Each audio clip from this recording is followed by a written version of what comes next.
Thank you for coming. My name is Bryant Lin. I'm the Director of Medical Humanities and the Arts at Stanford, the medical school.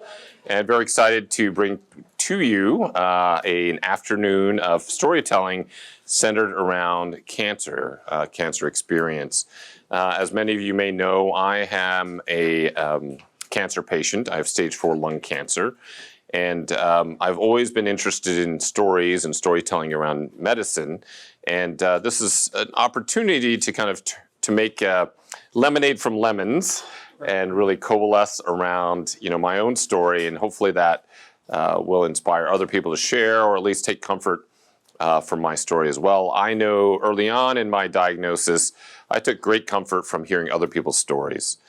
Just hearing about what people went through, how they were doing, how they managed their symptoms, how they managed their side effects, how they kind of approached hope was very important to me. So hopefully we can share today. Our agenda today is to watch a short documentary that a good friend of mine, Wayne Wong, was very kind enough to direct, and Annie Cheng as the cinematographer and editor, etc., a masterful filmmaker. So we'll have a screening of this short documentary. It's about 30 minutes or so. Then we'll have a panel with Bryant, who will also be giving a workshop later on. She's our letter midwife, helps people write letters of importance to them and their families. And then after this screening, we will have Brian Fies. Oh, Brian's in the back there. So Brian is the author of Mom's Cancer and many other graphic novels. And he was very kind to come down from Marin to share his work around writing a graphic novel and illustrating and writing a graphic novel around his own experience with his mother's cancer. And if it's okay to share, well, I guess I didn't ask you, but after we invited him to one of our classes, I found out later his mother was treated at Stanford. I had actually no idea that his mother was treated at Stanford. So that was a nice kind of coincidence there. And then after Brian will speak and do a little workshop. That's why you have clipboards and paper and pencil. It's about drawing. We'll have another drawing workshop with Lauren Toomer, who's a lecturer in art and anatomy. And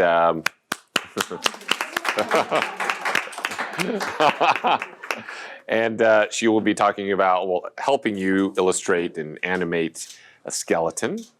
And then after that, we will have 2 parallel sessions, one with Frisch and one with my son, Atticus, who I sort of voluntold to do a workshop. And so Frisch will be leading a workshop on letter writing in the other room. And my son will show you how he uses ChatGPT to program video games. And he made a cancer blasting video game using ChatGPT. So should be fun all around. So those will run in parallel. And then at 3:15 or so, we have 5 people who will share their own personal stories, either as caregivers or patients with cancer. And then we'll wrap up around 4:15. But please feel free to come and go. I know that's 4 hours of time and very thankful for you for sharing that with us today. That's a long time. After the screening and after the panel, we have a lovely lunch here as well, so we'll take a short break for lunch, and you can bring it back and enjoy the talks and workshops as we go.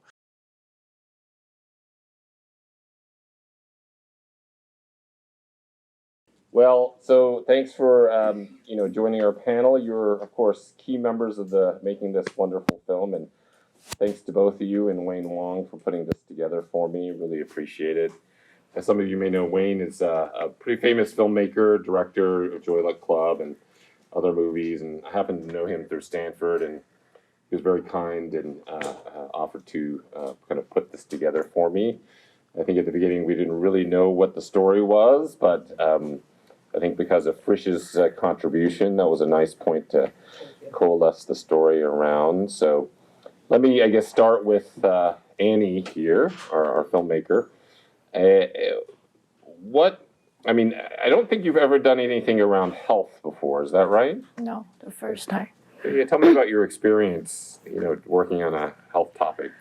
From what I understand, some people, when you come to the topic like this, it gets too personal, and then especially for like stage 4 lung cancer.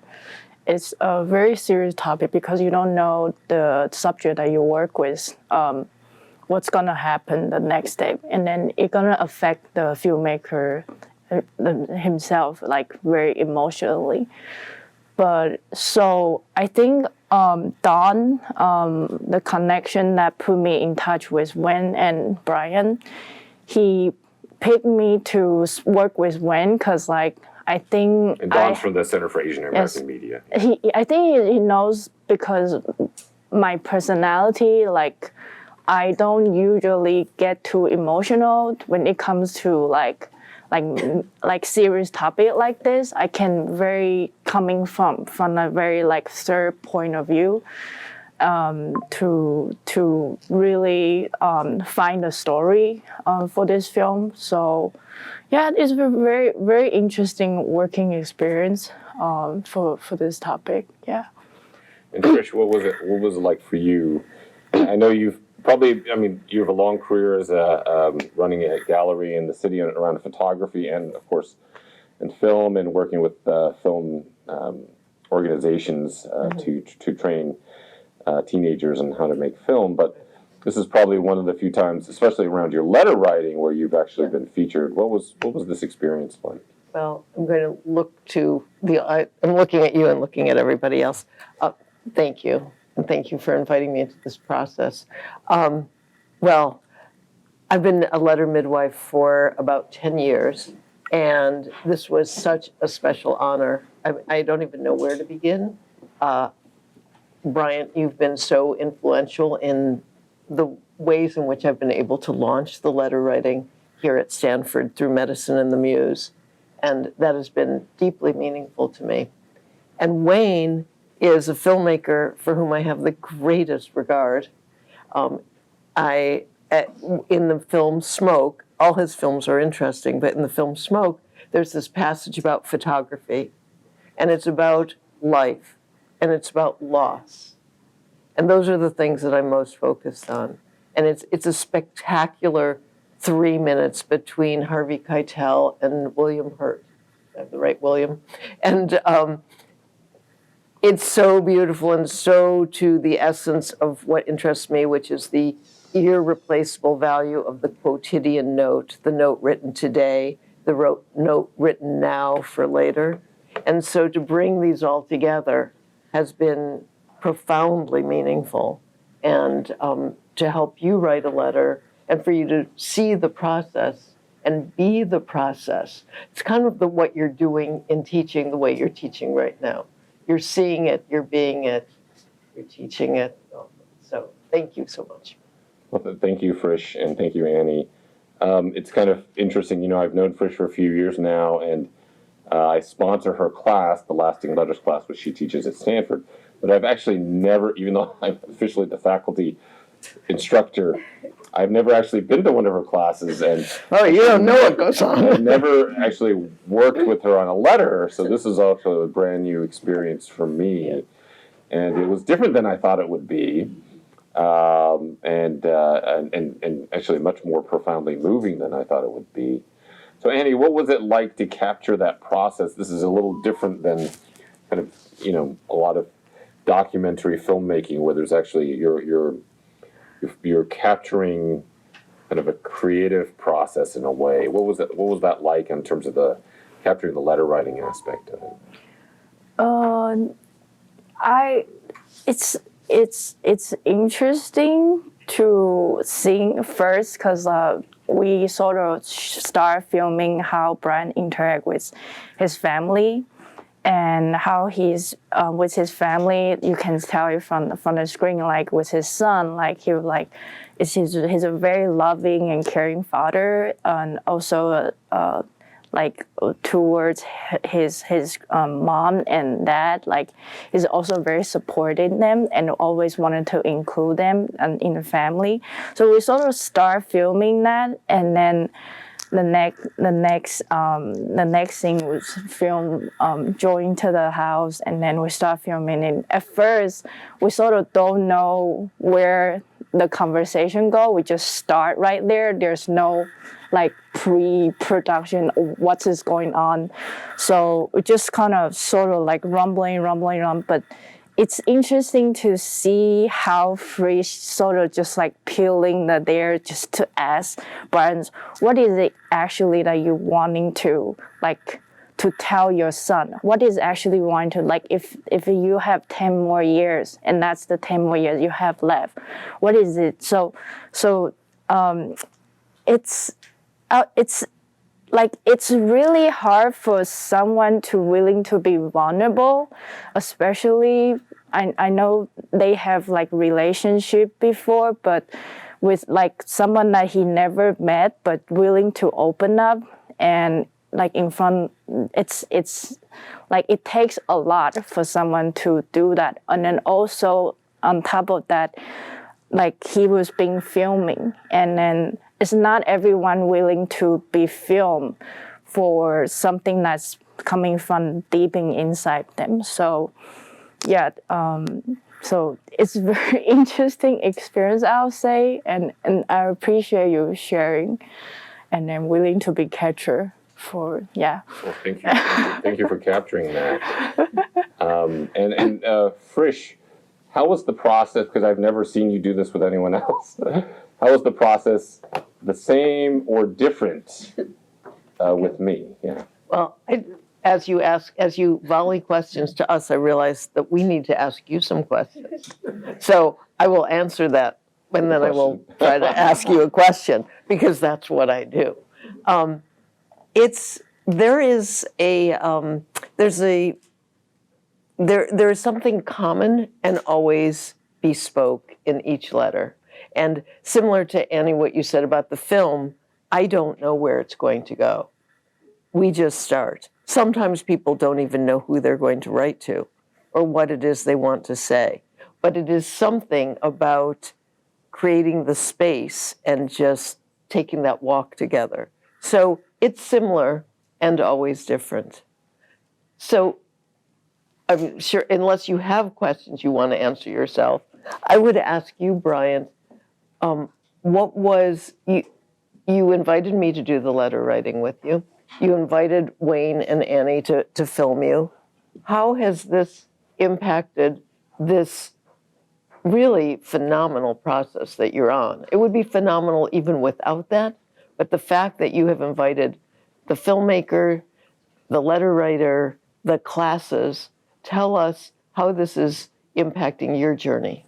Yeah, I think it's an evolution. So I think the filming process, especially that happened before. So I teach a class on lung cancer, centered around my own case as a touch point, but teaching broadly about the experiences patients undergo, plus, of course, the clinical and medical science around lung cancer.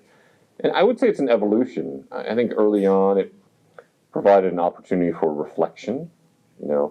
I think one thing I really appreciated about the process was, I'm never a huge believer in giving advice, but through the process I was like, oh, well, actually there were a couple of things I did want to relay in the advice realm to my kids. But I think it's a little bit of an evolution around reflection about not just my own personal experience, but what other cancer patients, and I know there are many folks with cancer who are survivors of cancer, or however you want to label yourselves, in the audience. And it's definitely part of that change about my perspective about cancer, both internally and externally for my own patients and people I know. So, yeah, no, it's been very interesting to do this, and I think, part of the, of course, the motivation for me was, I think there is a stigma around talking about cancer. People keep it very private, which is great, but I think if people are not sharing because there's a stigma around it socially, I don't think that's a good thing. I think if people want to share, they shouldn't be inhibited unless, they don't want to share. So that's part of this process. Also, again, as I mentioned earlier, I think the sharing, the listening that I've done has been helpful for me. Mm-hmm. So I hope by sharing, and that continues to be the case, by sharing, that's very hopefully helpful for other people as well. I mean, even, it's interesting, so Brian Fies is our next speaker and our keynote today, And, I'd read his graphic novel, Mom's Cancer, before I had cancer. And then that was an opportunity for me to reread it, right? And, it was very comforting to me to reread it because he has, a great kind of balance and he also, he has humor and humanity to his approach. So all of these things come out in the creative process. But okay, I don't want to, take too much time because, we already started a little bit late. Questions from the audience for our panelists? Okay, and Rohini? How long did this process of filming take, and also, are you going to continue to film? So the length of the process. We sort of started like late June. We sort of started late June this summer, and then we filmed probably a weekend, and then pick up shop for another day, and then we edited throughout the whole summer from July and August, and wrapped it up by early September. And we do intend to continue to film. We're thinking it would be interesting to capture different stage of how the process is. As you can see, like this is the first 30 minutes, and we use like first last letter as like a structure to narrow through the whole process. And we're also thinking like this is just like a idea. It would be interesting to also incorporate the chapter 2, which is Bryant teaching and how he shared with his student, how it impacted like the community and how he like engage and then get back to his teaching journey. And stage 3 again depends on how he's fighting his chemo. Stage 3.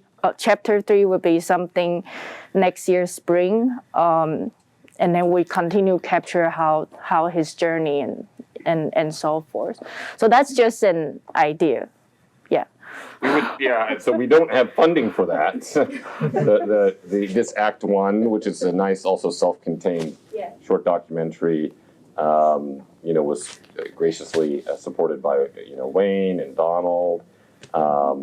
So if you're interested in supporting Act 2 and Act 3, please let us know. We'd be more than happy to welcome that. Thank you, and yes, absolutely. Now, you had a question? Have you changed any of your life priorities? No, so that was a pleasant thing to me to discover is that my life is pretty much, other than going through the treatment and managing that and being more willing to say no to extra stuff, which I found I was filling many of my days with extra stuff, which was fun. It was just mainly to help other people, honestly, is that, my life hasn't changed. The main thing I changed was seeing patients on video instead of in person. I'm privileged because I was able to set up my life in the way I wanted, with the balance between seeing patients, research, administration, creative things. I fortunately have not really changed my life too much. Yeah. Way in the back. Yeah, Dan Lapham, thank you, Brian, for sharing and being vulnerable to reveal your story in public.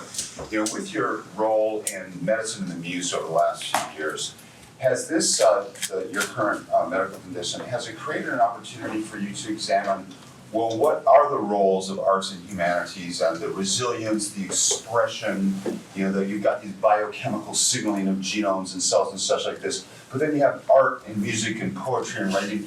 Have you had like this sense of this dreamscape of maybe you need to go off and maybe I should go off and be a symphony conductor or go dance, punk rock slam dancing, or I'm gonna go do sculpting? Have you been drawn to some sense of different forms of expression that may be part of this journey of your lungs and these genomes? Like why do I want to go do that? Yeah, so, it's a great question. I've always been a believer, it's funny, I'm really an accidental director of medical humanities. I studied engineering, went to medical school, did a lot of startup tech stuff. you could almost call me like a medical tech bro in a way. And but several years ago, I worked with Jackie to do some art, program where we brought faculty to the museum, to the Cantor Arts Museum, and to see a performance by the St. Lawrence String Quartet and the readings from the Pegasus Physician Writers. And then during COVID, we started the Stuck at Home series, and then which was a concert, like a virtual Zoom concert series. And then we brought Lauren and other folks together to do a part together project using basically community art, where people would paint little petals of these little wood discs that we would cut and assemble them. Lauren would assemble, and we ended up having over 3,000 people paint these little petals, and Lauren would assemble, and we planted them in front of the Angel of Grief not too far from here. So, and this is all before I became director of medical humanities. So I've always been a believer in this. I think for me personally, I've always had interest in music and arts, and I did take this opportunity to try to, and I've been unsuccessful so far, to learn about drawing, because this is something in the back of my mind I always wanted to kind of do, because it's a horrible drawer, artist in any sense. And Lauren was kind enough to give me a little primer on drawing, and my family actually as well. And I just need to get my butt in gear and actually do it. Like anything, also talking about writing books and things like that. So I would say nothing's really changed. It just, helped me, maybe push me along in those certain areas. But yeah, I've always been a huge believer. We have a concert, we have an orchestra, we have a chorus, we have everything other than we don't have the slam dancing or whatever you said. We don't have that. But we have many things that you mentioned. So, I've always been a big believer in this. But yeah, so I think we have time for one more question. A professor again. Hi, well, thank you very much. This was a really wonderful documentary.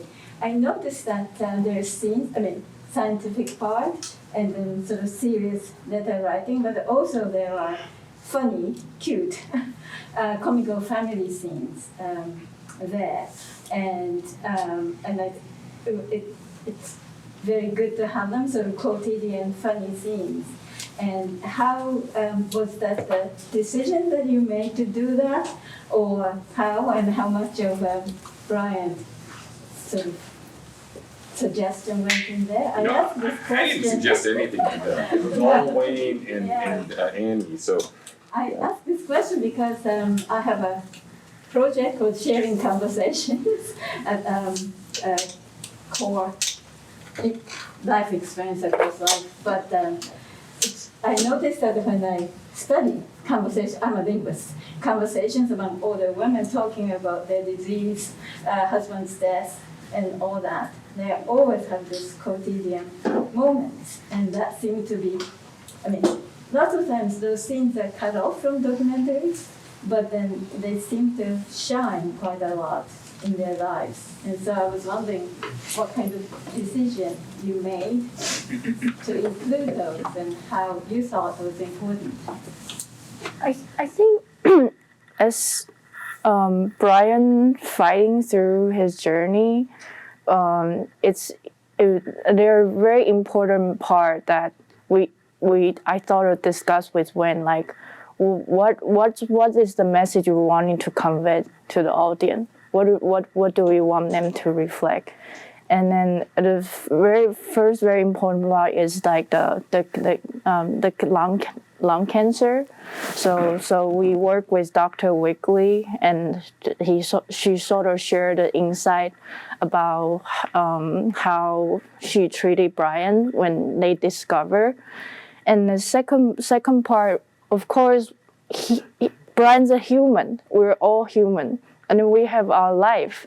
So we wanted to capture how he's doing with his family and how he's been doing with his mundane lives. We wanted to show like life is like, even it's a very tough moment for his family and his community, there's still time that they will share a happy life, joys, fun, time together. And then those are the things that it's nothing like like it's very important. It's like the shot that he heard his son's playing piano. It's very soothing. And some of the footage is actually Brian. Sort of had this like medical diary. We encouraging him to film himself, like every day, just sort of journey like his life. So and then some of it is coming from we coming and filming in from like a third party point of view. So yeah, that is a conscious decision, and we're very happy that you see that. Yeah, thank you.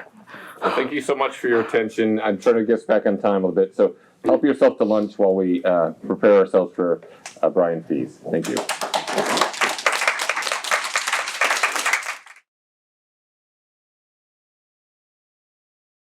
I'm very pleased to welcome Brian Fies, who is a Eisner Award winner for his graphic novel, Mom's Cancer. I don't know if you can capture that.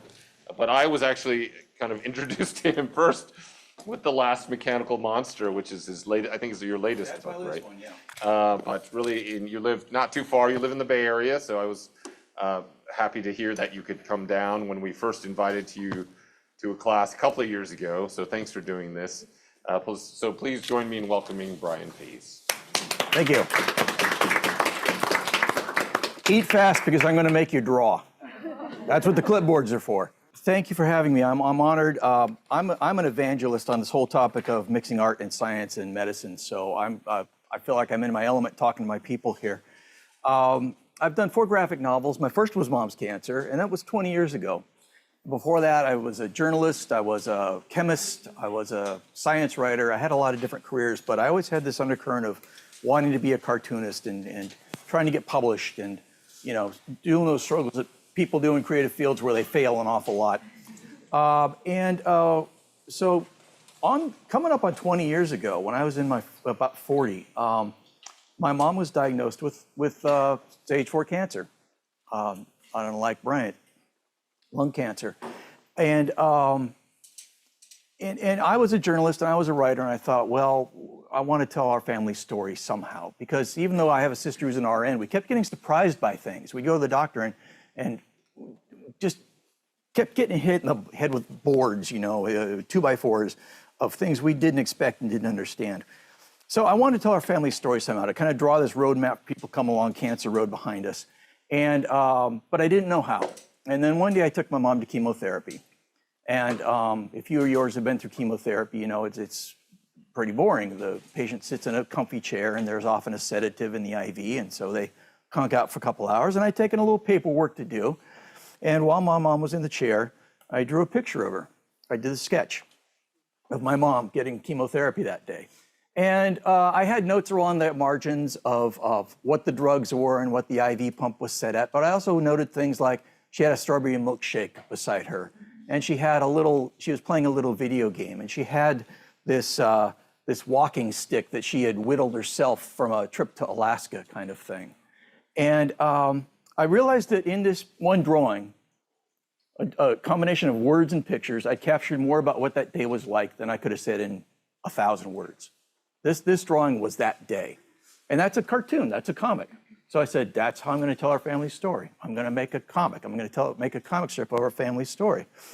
I went home and I started drawing. And so that's my finished version of it that appears in the book.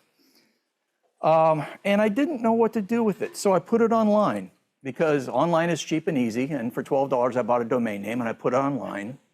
And it went viral as you could get, around 2004 or so. Tens of thousands of visitors coming. And from that, I got the book and the Eisner Award and attention, and very cool. So one of the first things that happened when I put it online was I started hearing from people who said, you're telling my story.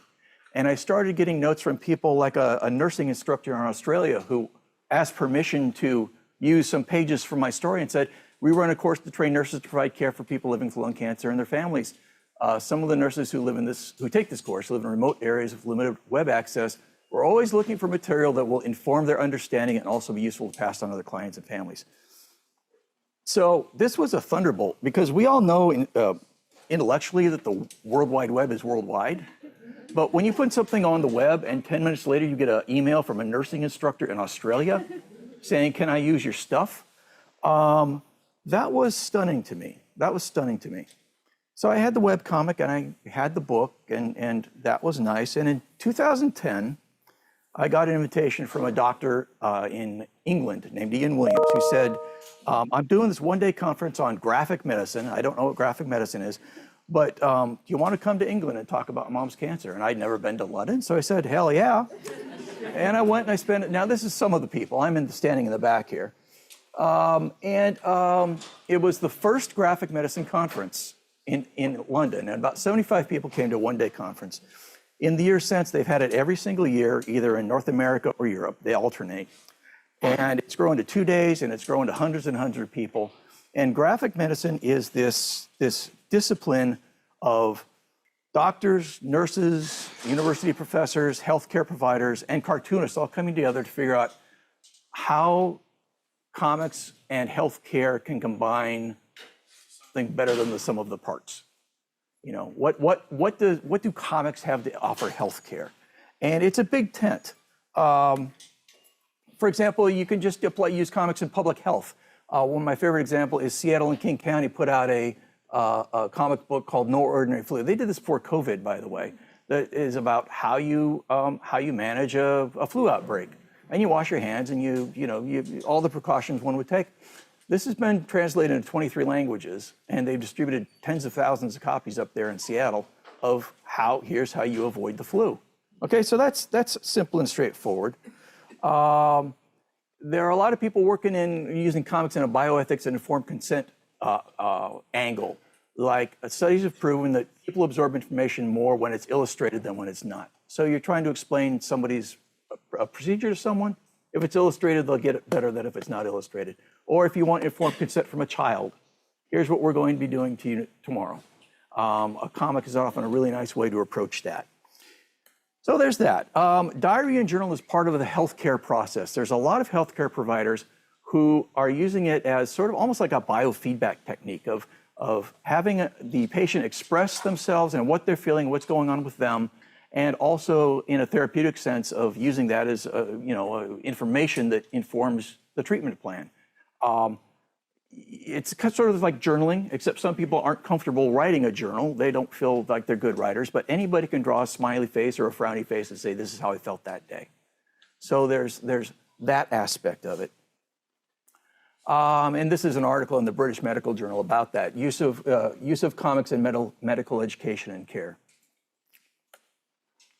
A big part of graphic medicine is by providers about being providers, about medical students, nurses, doctors, about being medical students, nurses, and doctors.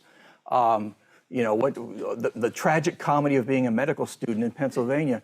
This is an article written, or a comic written by a friend of mine named Michael Green, illustrated by someone else, about when he was a resident and he made a bad mistake in caring for a patient. He's in medical, or he's overtaxed. It's late at night, he's fatigued, and he screws it up. And he wrote a comic about that. And that's the kind of, he tells me he's gotten more feedback from physicians about that than anything else he's ever done. He's actually in a position very similar to Bryant here.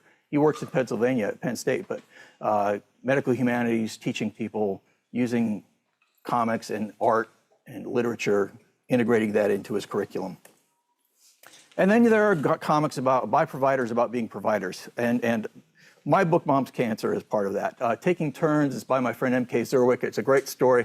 She was a nurse in Chicago during the AIDS epidemic.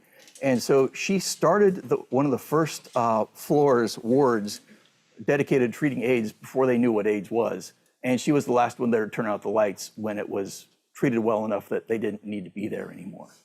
So it's a great oral history of that. This is my friend Ian Williams, who's in Britain, these are fictional works about being kind of a small town doc, based on his experience as a doctor in Wales. There's just a whole bunch of them. One of my favorites is My Degeneration, which is actually in the back wall there. I noticed this. It's by Peter Dunlop Scholl. It's about Parkinson's disease. And the interesting thing about this to me is as he draws the book, you see the effect Parkinson's disease has on his drawing. His drawing gets shakier and shakier and more and more, less and less certain. Again, a lot of books about cancer. The Story of My Tits about breast cancer. One of my favorites is Cancer Made Me a Shallower Person. I always recommend this because we were talking earlier about sort of the mix of drama and humor. And there's a lot of humor we found a lot of humor, dark humor, black humor, in going through a cancer treatment and diagnosis. When my family was here at Stanford, the nurses would often have to come by and close the door on our room because we were just laughing our heads off about very bleak stuff. Cancer Made Me a Shallower Person is a bleak book by Miriam Engelberg, who passed away from her cancer. And I have an example of her work there, but that's she and I doing a radio program. And it's funny because our books came out at the same time. We were kind of looking at each other just a little wary, like, hey, come on. And then we're getting all this press. We're like, oh, we're better together than we are individually. So from then on, we were like, we're a team then. You get one of us, you get both of us. Well, this is a page from Miriam's book. And I will read it because I don't assume you all can. Once you've had cancer, you can refer to yourself as a survivor. I'm a breast cancer survivor. Wow. But members of my support group wondered, when can you start calling yourself a survivor? Just diagnosed. Am I a survivor yet? Just had surgery. The tumor's out. For now, I'm a survivor, right? And what if your cancer goes metastatic? Can you still use the term survivor? Well, I'm still here, aren't I? Really, I could do without the term entirely. What does it actually mean? Is it just a statement of fact? I'm alive, she's not, nah, nah, nah, nah, nah. Or is it a moral statement? I'm alive because I'm a survivor. I've obviously done all the right things. In any case, there has to come a time when survivor no longer applies, right? The doctor says, I pronounce time of death as, wait, I have a few more seconds to go, I'm still a survivor. This is a comic that only someone who's lived this experience could have done. But it's a comic that people who have lived this experience love because it's honest, it's funny, but it's just dark as heck. And I loved Miriam and I loved her for it. She was really special. And I'm going to talk about this drawing style later because you look at it, you say, that's not especially well drawn. And I'll agree with you, but I will tell you it's a great, great comic. Graphicmedicine.org, I would refer you all to it. If any of what I'm saying in the next little bit strikes any chord with you at all, there's a website devoted to graphicmedicine.org. And go look it up. It's a great resource, a great way to connect with other physicians, people doing this graphic medicine work, book reviews, links to other people doing it internationally. There's a lot of graphic medicine happening in India and Japan right now. It's tremendous, tremendous. And it all started with that little conference in 2010 that I got to go to. And there's a book called The Graphic Medicine Manifesto, which is kind of like a explanatory book of what this all is and how it all works. So I'm going to make you work now. And this part's going to be easy. I'm going to spoil it all. I'm going to tell you exactly what I'm up to so you don't have to be afraid of anything. By the end of my talk, you're all going to be cartoonists. You're all going to be professional cartoonists by the end of my talk. But we're going to start easy. What I want you to do now is, on a piece of paper, put down your lunch. On a piece of paper, all I want you to do is write 3 or 4 short, in words, I don't want you to draw anything yet, write 3 or 4 short sentences telling a true health-related story from your life. Literally only 2, 3, 4 sentences. I'll give you an example. Mine would be, when I was 10, my mother worked in a hospital. One day I fell on the playground, broke my arm. 2 days later, I was hit by a car, broke my leg. My mom had to answer a lot of questions at work about her kid coming to the ER all the time. That's my 4-sentence healthcare story. I want you to write a little story about something related to you. If you're a doctor or something, I don't want to be a patient, I want to be about you. It could be trivial, could be serious, could be about losing your teeth, could be about your grandparents dying. It could be anything. So just take a minute, write that literally 2, 3, or 4 sentences about something healthcare related that you've experienced. And I'm going to just give you a minute.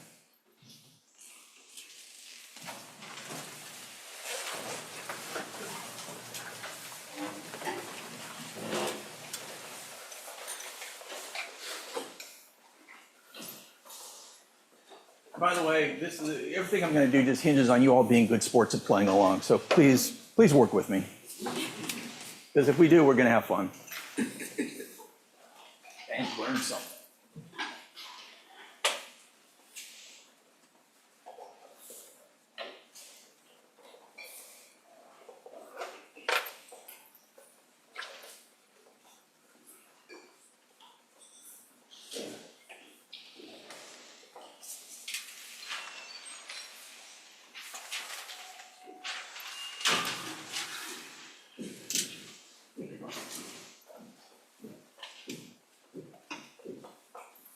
elected to start a clock when I started this talk. We'll see.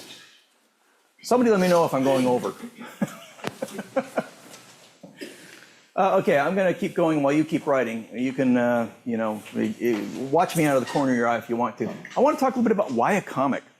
Because one of the first reactions I get when people hear about or see mom's cancer is, that's a weird medium. People think of comics as funny. People think of comics as Casper the Friendly Ghost or Archie or Batman or something, juvenile usually.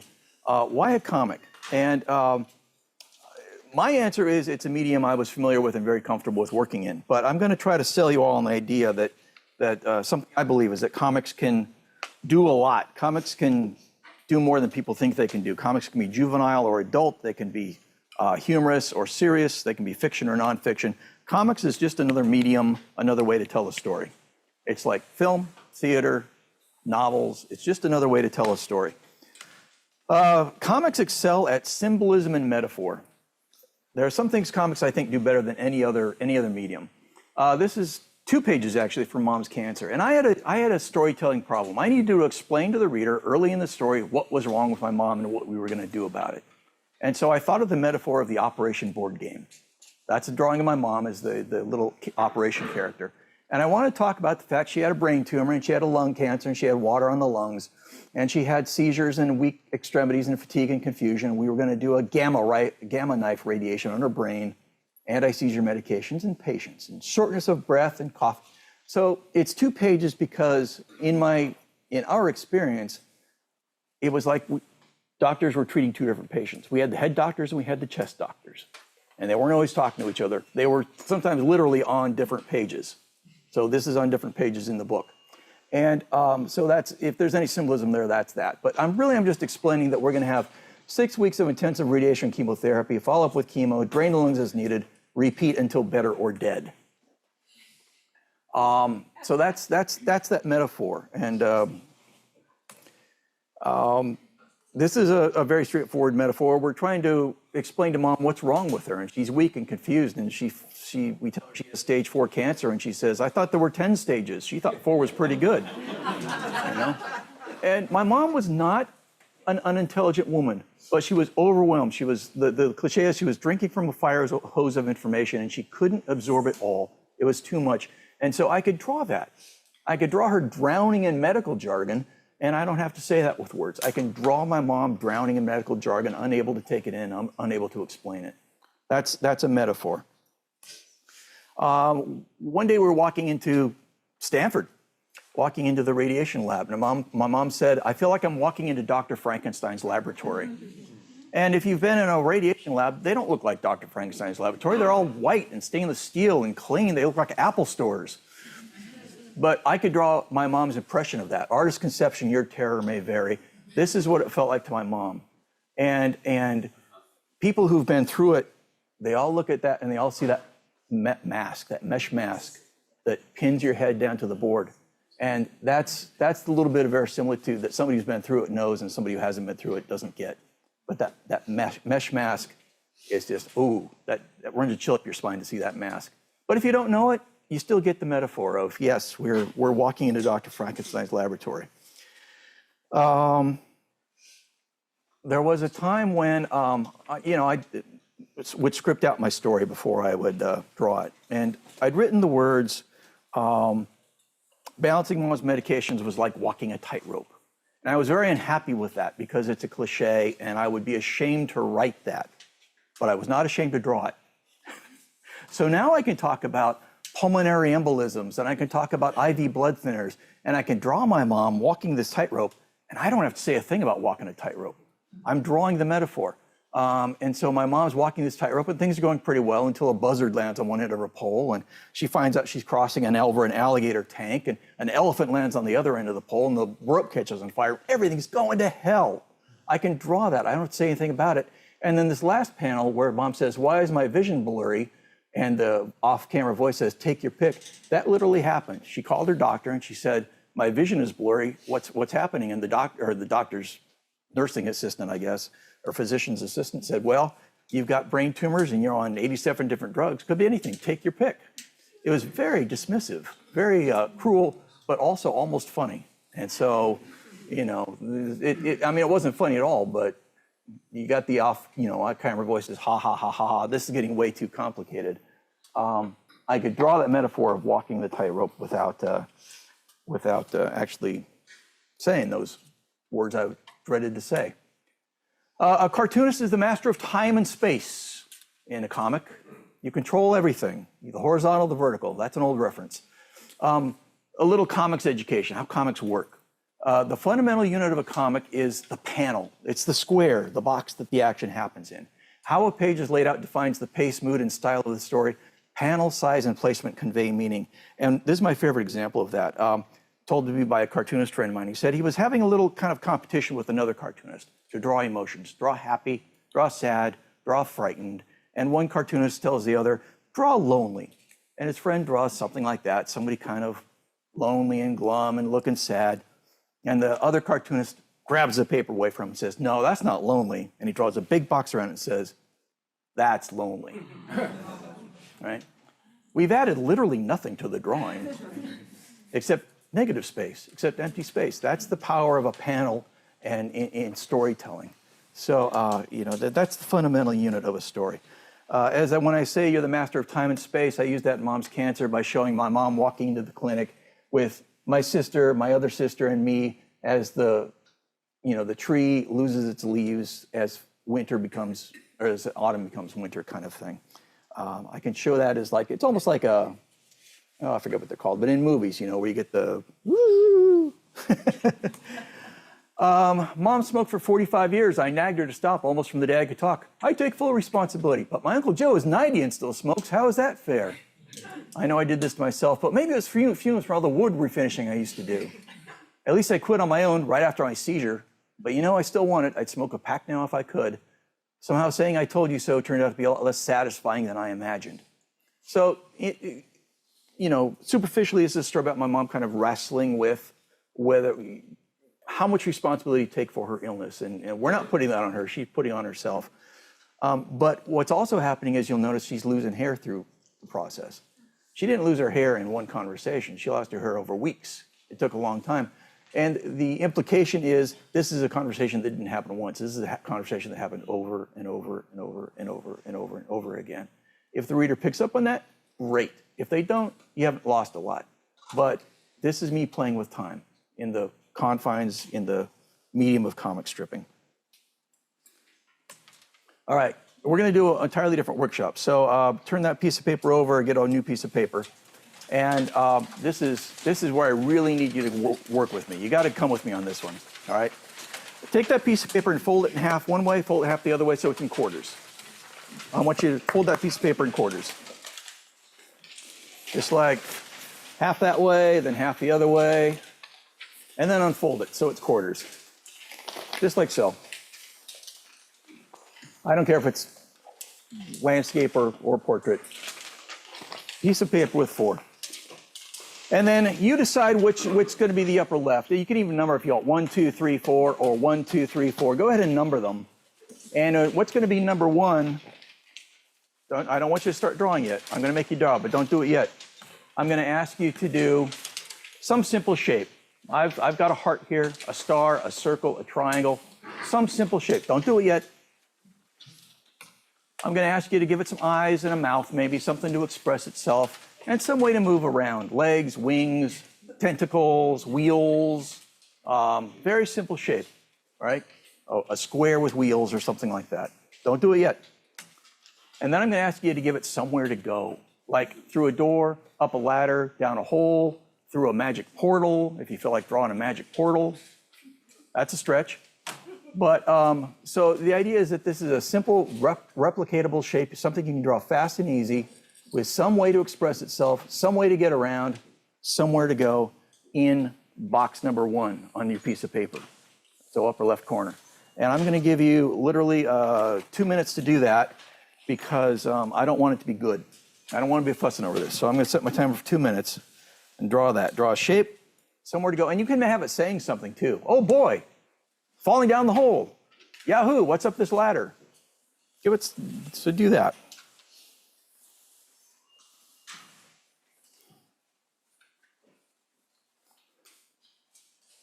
All right.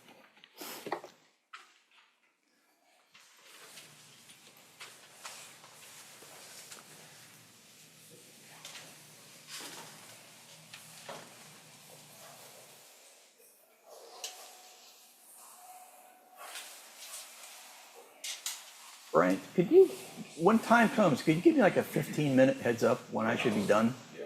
Thank you, because I didn't even see when I started, so. No, I think you have about 20 minutes left, is that good? Yeah, that's good, thanks.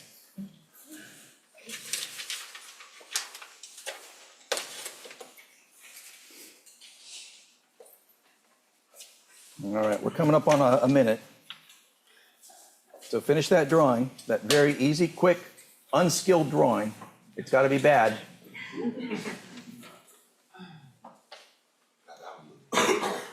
All right, when time expires, and you'll hear my beeper go off, I'm going to ask you to pass that comic to someone near you.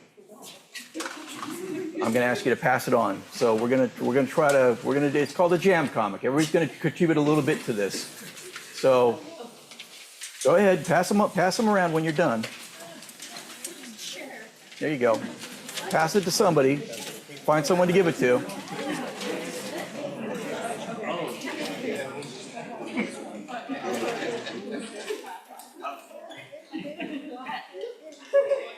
All right. Well, it looks like you're all ahead of me, so I'm gonna stop the timer. All right. Step 2 is in panel 2, box 2. I want you to answer the question, and then what happened? Use that same character that the first person drew, that simple shape, and then what happened, and include words or dialogue. And I want you to continue the story. What happened to that shape after it walked through that hole, through the door, up the ladder, down the hole? What happened to that shape next? And then what happened? This is actually a really cool kind of writing exercise. We're doing it as a group, but a lot of times you can work your way through a narrative problem just by asking yourself, and then what happened? And answer that question. And sometimes that answer will surprise you. So I'm going to give you another 2 minutes. We're got a minute and a half to go on this.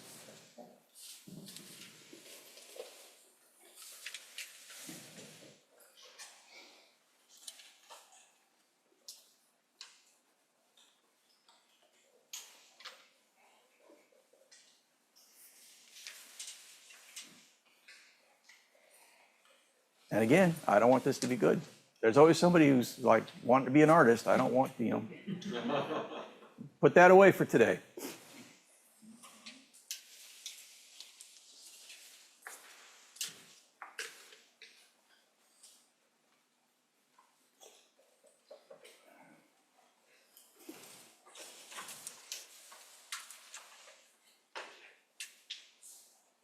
All right, we're coming up on half a minute left. And as we come up on half a minute, I'm sure those of you who are good at pattern detecting have detected the pattern.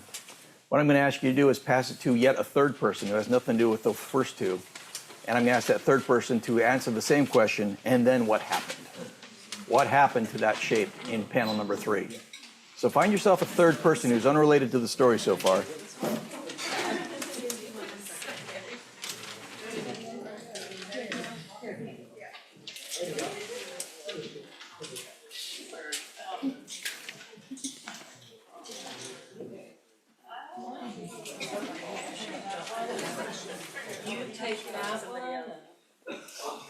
Yeah, you're working it out back there?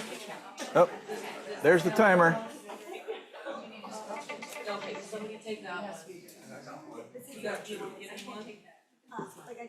Are you good? You're not being graded on this. It's all right. Take another 2 minutes, and in panel 3, continue the story. And then what happened? What happened to the shape after panel 2? And right about now, you're starting to ask yourself, I don't even understand what happened in panel 2. Oh, okay, that's cute. You don't, make it up. Continue it along.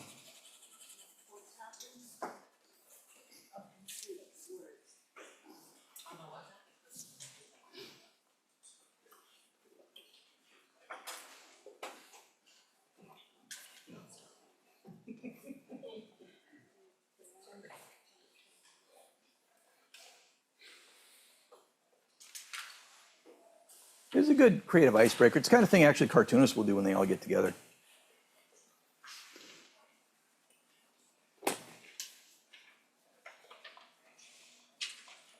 All right, that's a minute.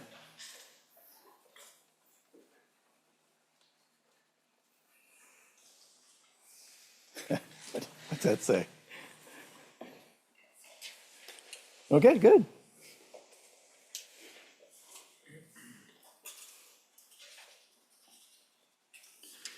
All right. We are coming up on 30 seconds already. So for the step 4, I'm going to give you 3 minutes because step 4 is hard. Because I want you to pass it to somebody new and complete the story. First of all, you got to figure out what the story is, and then you got to figure out how to complete it. So when you were done with number 3, I'm jumping the gun a little bit here. Pass it to somebody else and figure out how to finish the story. Anybody need to swap? I have a board. Oh, she needs, there you go, there's a trade.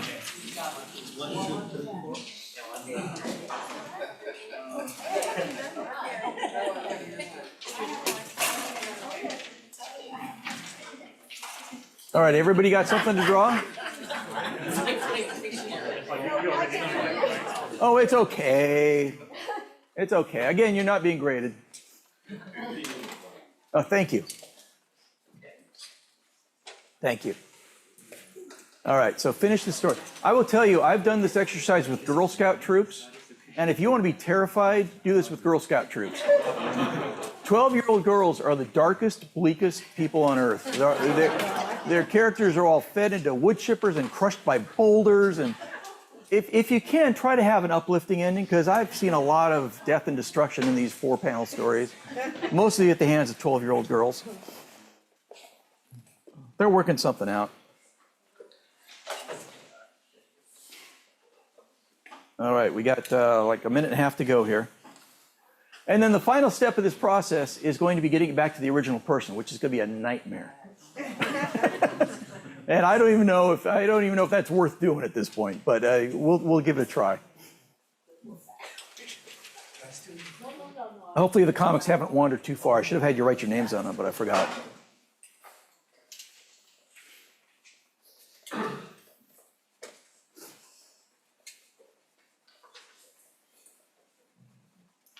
So you all feeling like cartoonists now? You feeling pretty loose? Feeling pretty good?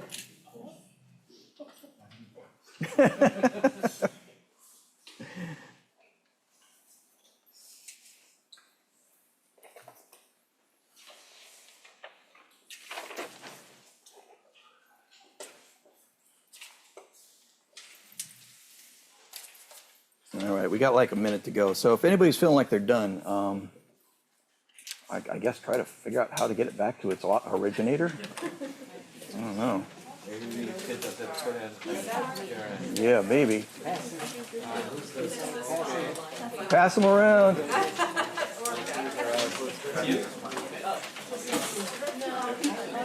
There you go. Who's that? What do we have here? We have a circle whistling into a hole. Circle whistling into a hole. All right, there you go.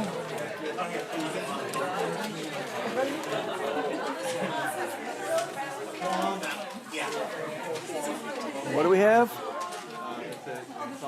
Oh, a stick figure looking like a mud puddle, maybe? Maybe.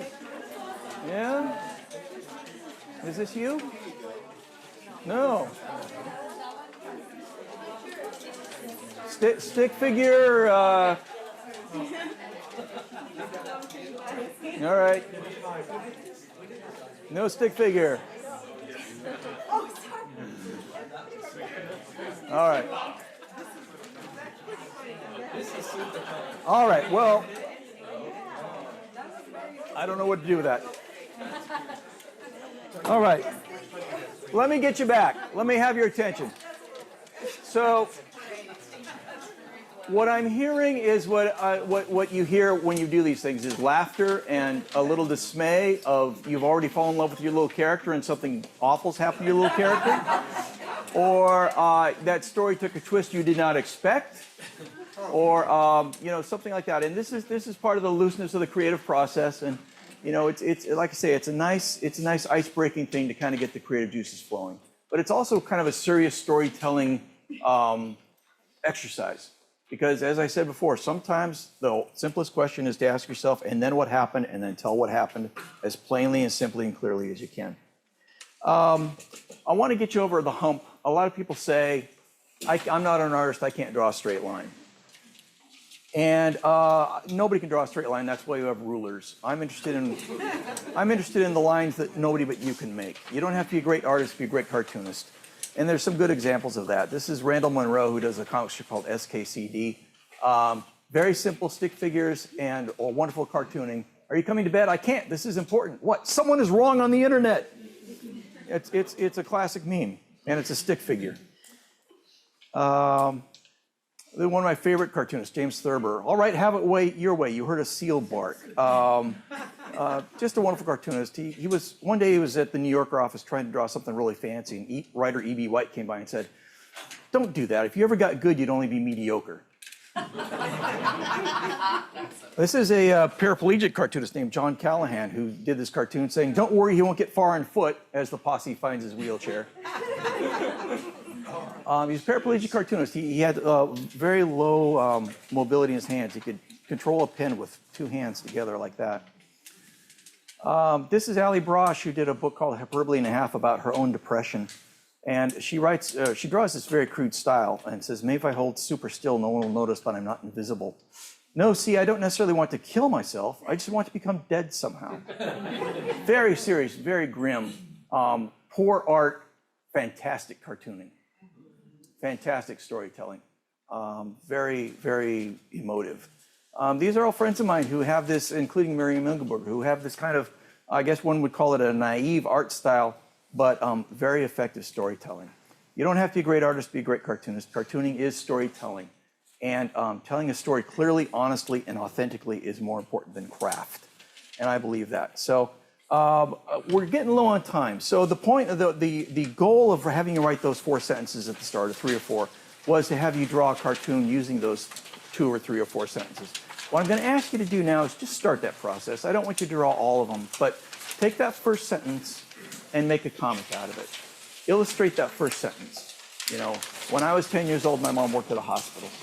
Or, you know, when I was 6 years old, my grandma died. Or when I was 8 years old, I knocked a tooth out on a playground.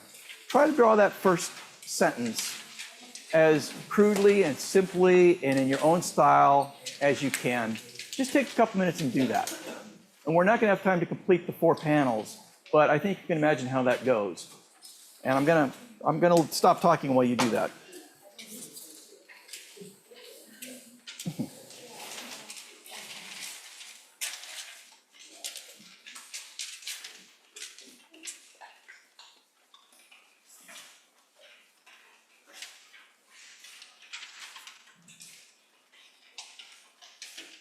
And as you do that, if anybody would like to share, we could take literally one and a half minutes and you know, hold it up and talk about it. I'd be very happy and honored to do that if anyone was interested. It's difficult online and things like that, but. And then I just got a few more to go and I'm done.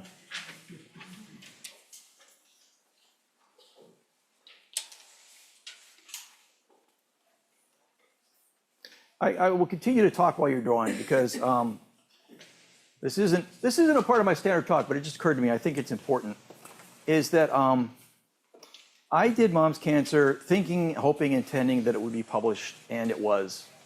That is not by any means the goal of any of this. That's not a meaningful goal. It's something to shoot for if that's where your passions take you.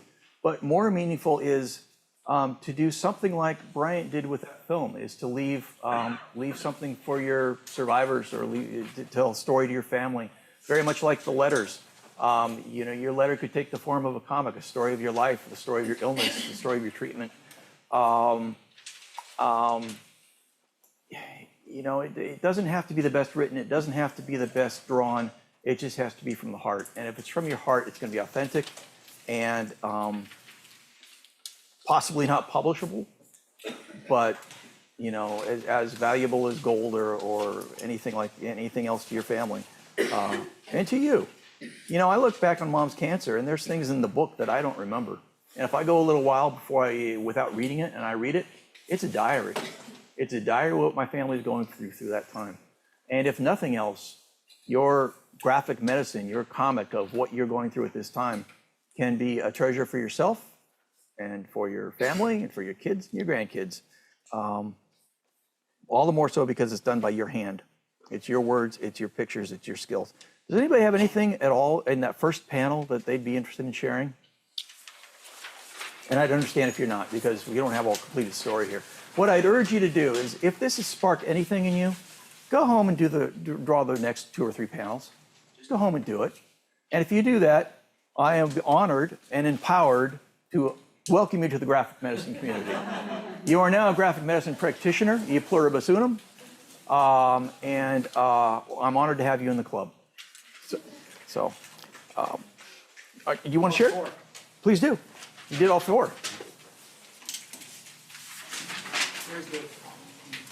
All right, there we go. I know you can't all see this, but we have a character, basically a stick figure with an ouch coming out of its leg. I had a leg infection. Number 2, I was overweight and obese. Too much pizza. The stick figure is very round now. Number 3, had wisdom teeth removed. It's almost like a jack-o'-lantern face with its teeth showing and the wisdom teeth indicated. Number 4, had an upset stomach after drinking alcohol and beer, wine, and bathroom as he's hustling into the bathroom. That's great. That's a story. It's almost a film. It's wonderful. Congratulations, you're a graphic medicine practitioner. If I had medals to hand out, I would. Nobody ever gave me one though, so. Anybody else? All right, I will move along. But thank you for doing the jam comic.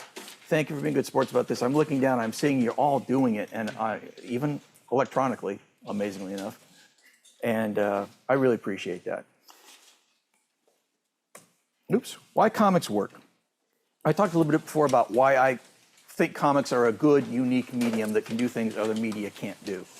I think comics work because they're a combination of words and images that together transcend the sum of their parts. Charles Schulz, who did Peanuts, once said, I'm a mediocre writer, I'm a mediocre artist, but when I put my mediocre words with my mediocre pictures, all of a sudden, well, he didn't say this, but he's one of the best cartoonists in the world when he does that, Comics distill ideas to their essence. And this is my favorite example of that. Speaking of Charles Schulz, it's the face of Charlie Brown. Charlie Brown is 4 ink marks on a piece of paper. Charlie Brown is 2 dots and a half a circle and a squiggly line. That's all Charlie Brown is. And Charlie Brown, 4 ink marks on a piece of paper can break your heart. When Charlie Brown doesn't get, when everybody laughs at him because he brought the wrong Christmas tree, or when he doesn't get any Valentines from a little red-haired girl, Charlie Brown can break your heart or make you laugh or make you happy for him when he has a win. Charlie Brown is this abstraction, this not even close to human abstraction, and yet we imbue it with these characteristics of ourselves. We feel empathy for 4 ink marks on a piece of paper. I think that's extraordinary. I think that's magic. These properties of comics to imbue, to invoke empathy and that sort of thing, help the reader process meaning directly without intermediary analysis or translation. They say if you read a comic before you've even decided whether or not you want to read it. You look at it, you take it in, it bypasses all the analytical parts of your brain that maybe text would have to go through. You just absorb it directly. And when a comic's really working right, it can feel like telepathy from my head into yours. You just get what I'm trying to tell you without even having to think about it. Magic, wonderful. As I just said, they encourage empathy and universality. There's a comics theorist named Scott McCloud who said abstraction invites engagement. And what people have said to me was, it was as if you were in our house with us, as if you were watching over our shoulders. People tell that to me about mom's cancer, which is remarkable because sometimes people come up to me and say, it wasn't my mom, it was my dad. And it wasn't cancer, it was multiple sclerosis or something. And I don't have sisters, I have 3 brothers. But it was like you were in our house watching us. And that's very strange because none of the details match up. But yet there's something about that experience of a family going through a crisis and me drawing it in these deliberately abstract, we had a copy of Mom's Cancer. there's no pictures of me and my family in the book. We didn't want to show people what we really looked like because we wanted them to get absorbed in the comic book characters, not the real people, you know? So comics do that. Comics do that. These characteristics make comics ideal for memoir and intimate internal narratives. And in fact, the most successful comic graphic novels of all are these intimate memoirs. There are books like Mouse about a memoir of the Holocaust. There are books like Persepolis, which is about a woman's experience growing up in Iran. There are these intimate stories, and I think the reason for that is, I'm sorry, I skipped ahead. Comics aren't pre, post, or non, or illiterate. They're a different type of literacy. Some people think, well, comics are good for kids. It's an easy way to get into real literature. I argue that it's a different type of literacy, but it's not an inferior type of literacy. You know, being able to process images and words at the same time exercises different parts of your brain. It's like arguing that somehow photography is inferior to, I don't know, to portraiture or something. They're not. It's just a different kind of thing. One of my favorite quotes about comics, and this explains the whole thing as far as I'm concerned, is by a cartoonist named Larry Gonick. And Larry said, our brains represent things in some stripped down, abstracted way. We don't remember things as photographs or movies. We remember them as cartoons. And I think that's exactly right. If you think back to some very important event in your life, a birth, a death, a transition of some sort, you don't remember it in photographic detail. You didn't take a video of that. You don't have an audio recording of that in your head. You don't remember what color the carpet was, or if the blinds were open or closed, or what the art on the wall was. You don't remember all the details. What you remember is an abstraction of that event. You remember who was there. You remember generally what they said. You always remember how it made you feel. You remember reality stripped to its essence. You remember a cartoon of that thing. And I think that's why cartoons work, why it can feel like telepathy like that, because I think in some level, our brains work like this. Our brains remember in comics, and we talk to each other in cartoons, and that's it's my chosen medium. That I think makes it ideal for this kind of graphic medicine treatment that we're all talking about. So, with that, those are my other books: Mom's Cancer, Whatever Happened in the World of Tomorrow, Fire Story. These two, Last Me Like a Monster and Whatever Happened in the World of Tomorrow, they're fiction stories about things important to me because I was a space-age kid who is not living on the moon and very disappointed about it. Fire Story is a true story. I live up in Santa Rosa and I lost my house in the 2017 wildfires. So that's a book about that. Me and 4,400 of my closest friends all lost our houses in one night. So that's that story. Had a happy ending. We're back home.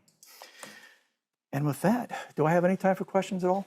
Yeah, we'll leave it for 2 or 3 questions. 2 or 3 questions, if any. Sir. As you were, first of all, fascinating, thank you, and you turned us into comics now. Not a question, but an observation, as you were talking about how comics are unique. Another one that came to mind is quite often you put words of what people are saying, but you actually put words of what they're thinking. Yes. And that's not possible in video.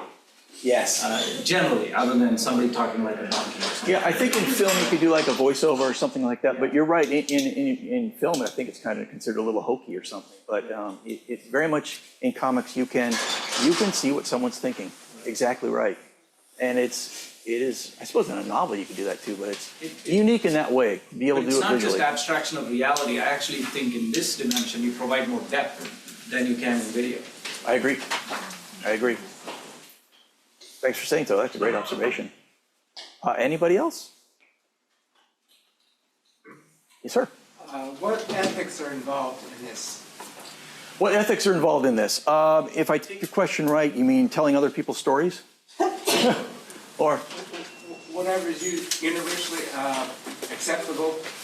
Well, both in the healthcare sector and the non-healthcare sector. Yeah. Well, there are no HIPAA violations involved, but one has to, when you're writing something like this, you have to spend, I think it behooves you to spend a lot of time thinking about who you're betraying and why you're betraying them. When I started the webcomic of Mom's Cancer, I did it anonymously. My family didn't know I was doing it. Because first, I'm a coward. Second, it's sort of the anthropologist thing. You don't want the natives to know you're watching them because then they'll change their behavior, you know? So something would happen in our family, I'd go home and write it down, and then I'd put it online.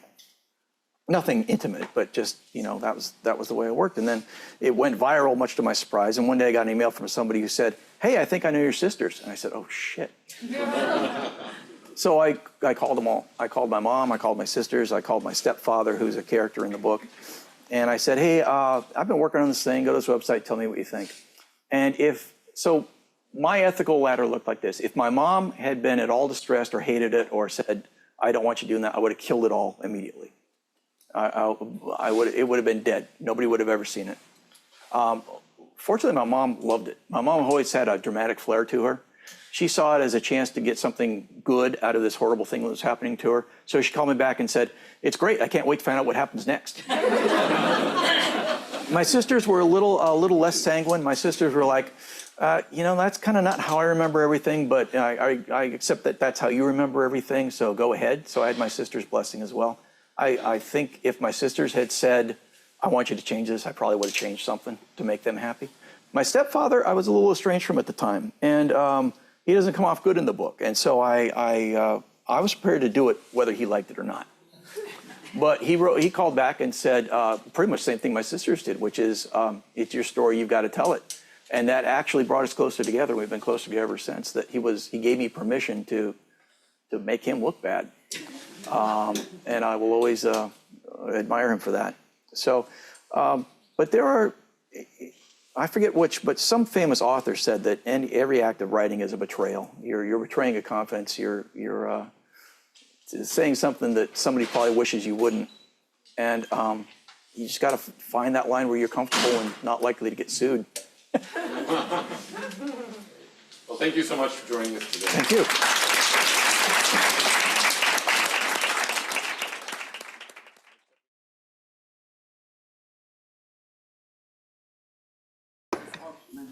Where do I start? I think the best place to start always is with a grateful heart to Dr. Lin. I kid you not, wherever I go, probably to even random people, I always mention Dr. Lin's name as a person how he lives. When there was the question about the movie of like the humor side of it and that being included in it, I thought to myself, of course it was, because that's Dr. Lin. And how you meet him today is how he's always been. So he's really just a testament in terms of what it means to be a good human.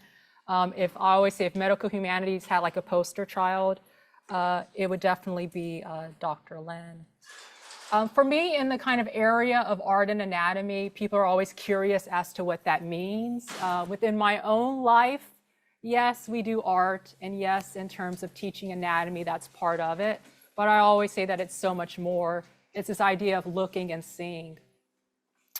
Halfway through the talk, I was sitting back here, and again, I'm going to talk about Dr. Lin. I promise this whole thing won't be about Dr. Lin. And there was a chair he was sitting in. This was just a minute ago, okay? And then Jillian was standing, and he's like, no. He gets up, and he gave his chair to Jillian. To me, that's art and anatomy. It's noticing. It's seeing a need and stepping into it. That was during this talk. So if you take anything from this lecture, and I always tell this to my students as well, is to be present to those moments and what that means, because that's what people leave with. That's what they remember. That's probably what I'll remember most in terms of this session here, along with that documentary, which I was like tearing up. I was like, oh my God, I was like a baby. Because that's what it means to be touched. And that's what art does at its best. I wanted to show a few examples of medical illustrators and how they think about the body and how they talk about the sense of humanity. So when you see this, like, what do you see? Just tell me, you can throw it out there. What do you see? In broad terms, people. Inside the nose, thank you. Inside the nose, something's going on. I'm not quite sure, there's something happening here. Yeah, like something's dripping. Again, this might have been me a couple of minutes ago. But again, we're really zoomed in, because at times in life we focus so much on the details, but sometimes we have to zoom out for perspective. And then this is the next one. What do we see? crying, a child crying. The eyes are red, something's clearly going on, someone's looking. Is that a child's hand? No. So again, this idea of observation. And they're crying. This was made by one of the great artists, Frank Netter. If you have the opportunity later today, there's some excellent books that I was so happy to hear that Jillian and the library acquired in their collection. Because what he did at his best was he showed the humanity of people. He was a physician too, as well as a medical illustrator, but his ultimate goal was to show this is not like a dot on a schematic or a graphic or a prescription, a name on a prescription or a code on someone's medical badge. These are people. They're people with full stories, with lives, and with emotion. He started off as a physician. It was close to the Great Depression, and as you can imagine, all of the hurt that was occurring during that time, and patients would come to him, and not all of them had the means to afford treatment. And what did he do? He stepped in and he said, I'm still going to help you. This is my oath I took. So what did he do on the side to make money? Art, people, art. So anyone who has kids or even yourself, guess what he did? He did art to help his doctor, his physician career. So I love telling this to future budding artists. I'm like, see, there's hope. And I think that's a big word, hope. This next artist, before we get into our next part of the session, I always love showing is, again, talking about the humanity, is Lam Qua, an incredible artist who worked with a physician named Peter Parker. So speaking of comics, what does Peter Parker make you think of? Yeah, like I learned that when I was lecturing on this and I was clueless and I heard all the giggling. And I was like, why are you giggling? This is serious, this is art. And they're like, Peter Parker. Spider-Man, and I was like, oh, okay, sure. Peter Parker worked with Lam Qua in terms of telling people stories, of showing in terms of these people who had tumors and getting them surgically removed. And so he was bringing like westernized medicine into these Eastern traditions that weren't utilizing it in the same way. With that, many thoughts and questions do come up. The question about ethics is a huge one in art, as well as with anatomy. So let's see this image. This idea of navigating discomfort, how it fosters openness and awareness. What do we see? Does this look light to you? No. What word would you use? Unreal. Unreal. Any other words? Scary. Painful. Painful. Yeah, all of those words definitely are, I found equally as kind of, I feel too. It's creative. You see the sense of darkness, right? The artist is using its materials, the paint, even the texture. Even the kind of flatness of the arm and how it bulges out towards the upper part of the arm. And then as we come down in the same beautifully poetic way, we see what looks like a Kleenex. These small things that, again, go unnoticed far too often in our life and within medicine. This Kleenex tells a story as much as anything can. And with this example, again, he's kind of showing, yeah, this person is suffering. Yeah, I'm showing the issue of this tumor. But again, it's so much more. This is the after. So there are these kind of didactic images meant to teach. Does this seem a lot lighter to you? Like, yeah, he doesn't have his arm. Okay, so we're looking at the horizon. We see this kind of detached limb that's present there. However, there's still hope within this. As we compare it to that last image that we saw, a lot darker. But this, again, is supposed to communicate a message, a greater message of, there's still life to be lived. As we look at some of Lam Qua's other pieces, this other one stood out to me, again, equally impactful in profound ways. Because a lot of times when we meet someone or we hear their story, especially when it's something that can be distressing, we start to see them in that framework, although there's so much more to them within themselves. And as we see this person, again, this darkness, he's even like clutching his head and he's showing you this tumor in front of him. I don't know if you see it the way that I do, and I invite all of you to think of it in your own way, but I see these like two eyes on this tumor, right? What even looks like what could be a mouth. Because far too often, again, when we see these sense of like distress or see anything that we see as off, that's usually what we focus on. I know you all like to think that you're angels, but guess what? We have a lot of judgments in our life. And how might art teach us to be more aware and mindful of that? And you have this thing literally facing you. He's not even giving you the opportunity to see his face. And he's like, if you want to see something, look at this. This is what you see anyway. This piece communicates so much more than, again, just the element. It communicates this person's own feelings, their own beliefs, even about themselves. So even though Lam Qua was asked to capture these stories, he's sly because he's showing a greater message and a greater narrative. I couldn't help, again, this is another beautiful piece where literally the tumor's ear is their ear. And again, it takes on this face-like form. This beautiful quote by Lacan, where he talks about this idea of laying down your gaze as one lays down one's weapon. Because a lot of times our gaze can be in many ways, like we use it as a weapon versus this idea of surrendering.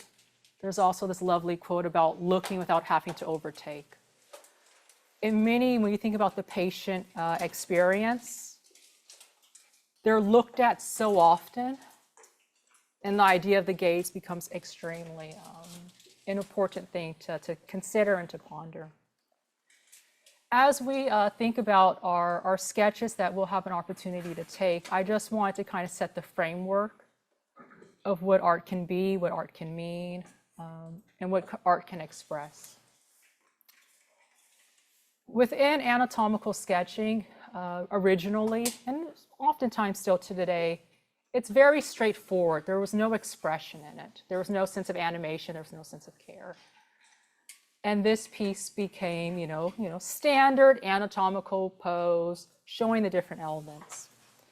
Many of you might, or some of you might, if not, I'll show you today. Vesalius changed that in terms of thinking of the human being behind it. It's like this kind of sense of reflection where he's maybe even pondering this idea of death, right? He's like touching himself in this kind of really, again, beautiful way. And it brings more of a sense of the humanity. And it's like, again, what's the difference? It's a static pose that's given more expression. This sense of expression, or dare I say even animation, I'm a traditional 2D artist, so I have so much respect for people who do documentaries and even for people who do comics, because it's like you have more information that you're really trying to encapsulate. And I take so much inspiration from that. And I think, as someone who works on like pencil paper or painting canvas, how do I show this in a single frame? How do I make emotion? How do I make animation within this sheet of paper, which is, again, my ask of all of you for today. These are just a few other examples, again, of showing that sense of life. Okay. Which takes us to this. Takes us to you. Takes us to your paper. Far too often, people are like, I can't draw. A lot of students come into my class, they're like, I can't draw. And I'll say, anyone can draw. It's how you take it on. Same thing when you get bad information. At times we take it in the full scope, but we need to take it into smaller parts. Drawing is no different. I always ask myself, what am I seeing? What shape am I seeing? What value am I seeing? So if you have a clean sheet of paper, towards the upper half, or even if you have a side or a part of your sheet of paper, that's fine. And I want you to make just 3 lines, equally spaced apart. You can start with 2 and put 1 in the center. We're going to do this literally shape by shape, and we're going to construct a skeleton together. Again, it doesn't have to be perfect. I love what our last speaker was saying. The body's beautifully imperfect. Okay, 3 lines, I think we're good. It's going to slowly build, so you'll be okay.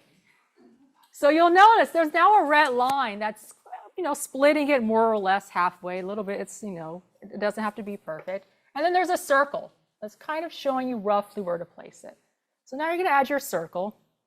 What we're starting to create now is the skull, just as an FYI. Spoiler alert.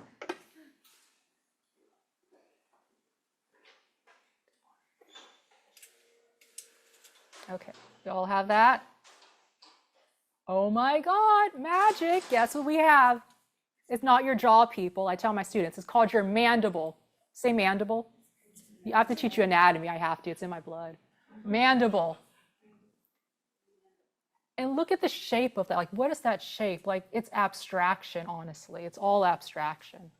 It's abstraction that makes this kind of beautiful, kind of reality. I always tell my students, I'm like, they're fictional truths. Like, we're really telling kind of these kind of magical lies that come to be what we envision or perceive as truth or as reality. Oh my God, more lines. Okay, so this is just kind of showing you roughly. You'll see this vertical line that I placed within these three. That's to show you how many heads tall our skeleton is going to be. So we use this idea and principle of sighting and measuring in art making. And we're trying to express something because we need to know where we're headed, right? It's good to have a place when you're on a journey. Where are you headed? How do we create that sense of perspective? So then I start.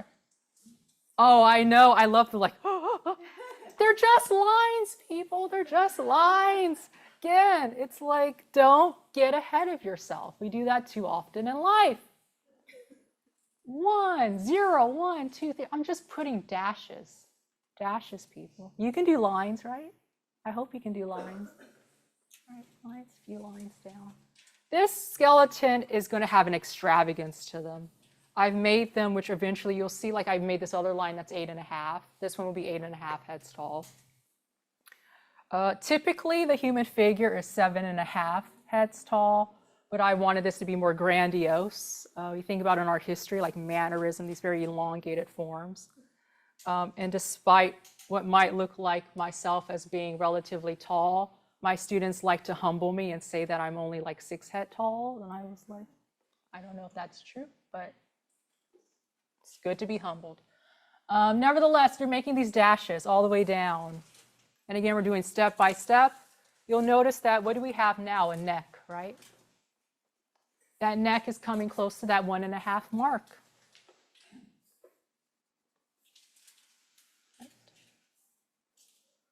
Again, what does it look like? It looks like a rectangle. Again, shapes and forms.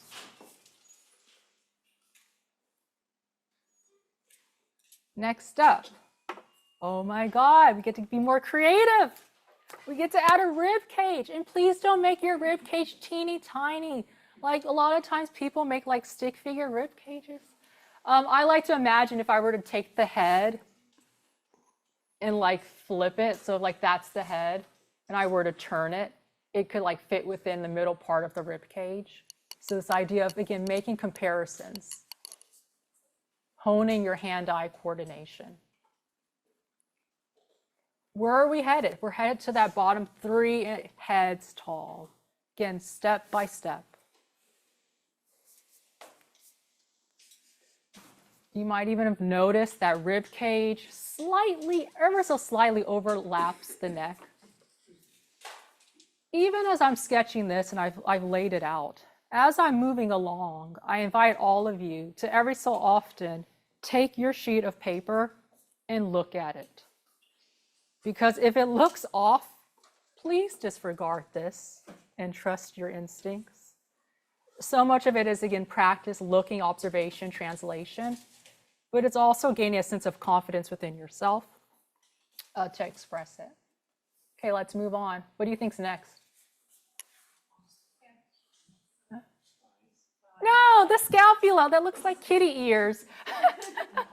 So that's a beautiful, like, winged parts towards the back. We're gonna just put that, I like it, it looks like kitty ears. Like shoulders, there you go, isn't it? Yes, shoulders.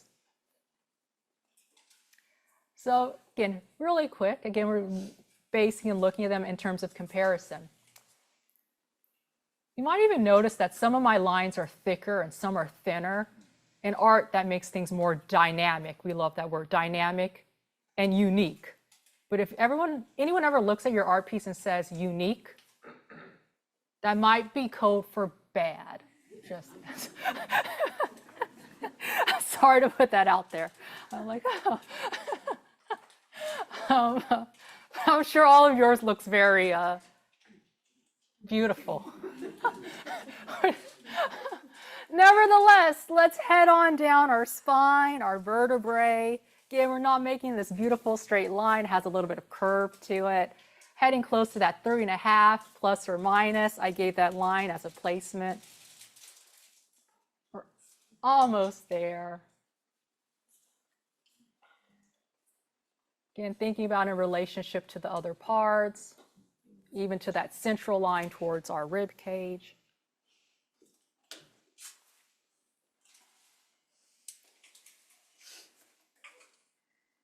Oh, I love this. Yes, pelvis. Yes, yes, pelvis, pelvis, and yeah. So many, like, oh, so beautiful. So again, we're thinking of the shape. One thing I want you to notice, though. Oh, well, let's not go. Jump ahead. Is that the pelvis is approximately, again, relationships, right? What does it look like it's lining up close to? What you've shown as your rib cage, right? So again, the relationships between the forms. Approximately, yes, about a third upway. So if we look at 4 down, it could almost be split into like another third.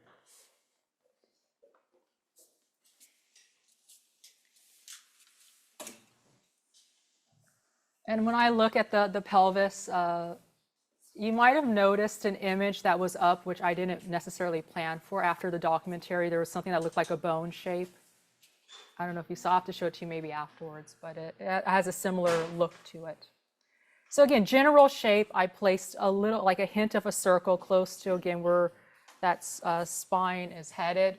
And then let's move on to our next part. Our limbs. So again, we're close to that 3. The body is so beautiful. And you'll notice this, which is also, it translates across anyone, which is why I love this idea of peeling back to layers and getting to the kind of the heart, the internal sides of us. If the rib cage lies close to that place of movement, you'll notice that I add circles to show movable joints. If any of you have ever been to an art store and you've seen like the wooden mannequins, it's based off of anatomy, people. It's based off of our own bodies. So we have these circles to show it. I kind of created this kind of line, and you can continue to add on to that. You can have your arms do anything you want within that kind of range of motion. Then we have an arm. And I've just had a line that's very close to the line size that you originally had. Just make another one, show a circle to show a movable joint.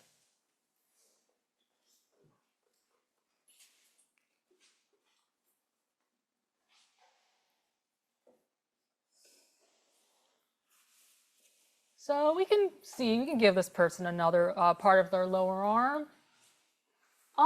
Think about, and you can change it. Yours can be different. I just was like, I want to have a little bit more of a bend on mine. If you wanted, yours could be straight down. Take that original line and just move it down. You're in control of how you kind of move it and how you think about it. But as you notice, it gives much more personality than the kind of straightforward traditional sense. It makes it feel a lot more animated within this 2D realm. Okay. Thank you. I love a good soundtrack. Yes. Okay. So what are we missing? Thank you. Legs. Poof. And again, we have our legs coming down. I added those circles again to show my movable joints. I'm heading close to that 6, but I wanted my posture to be a little bit off so they're not perfectly aligned. I have one a little bit longer, one a little bit shorter.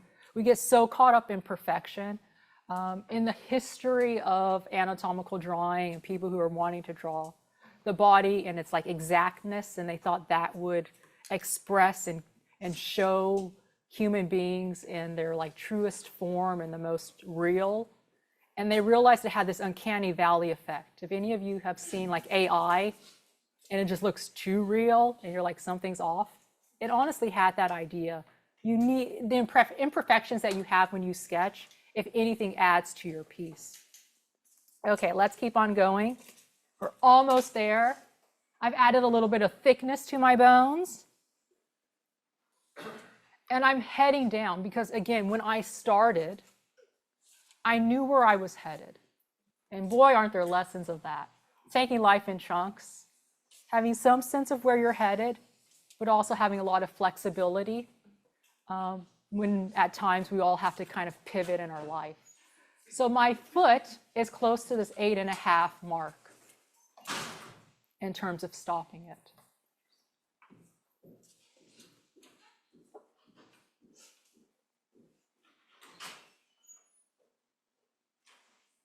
Okay, all ready?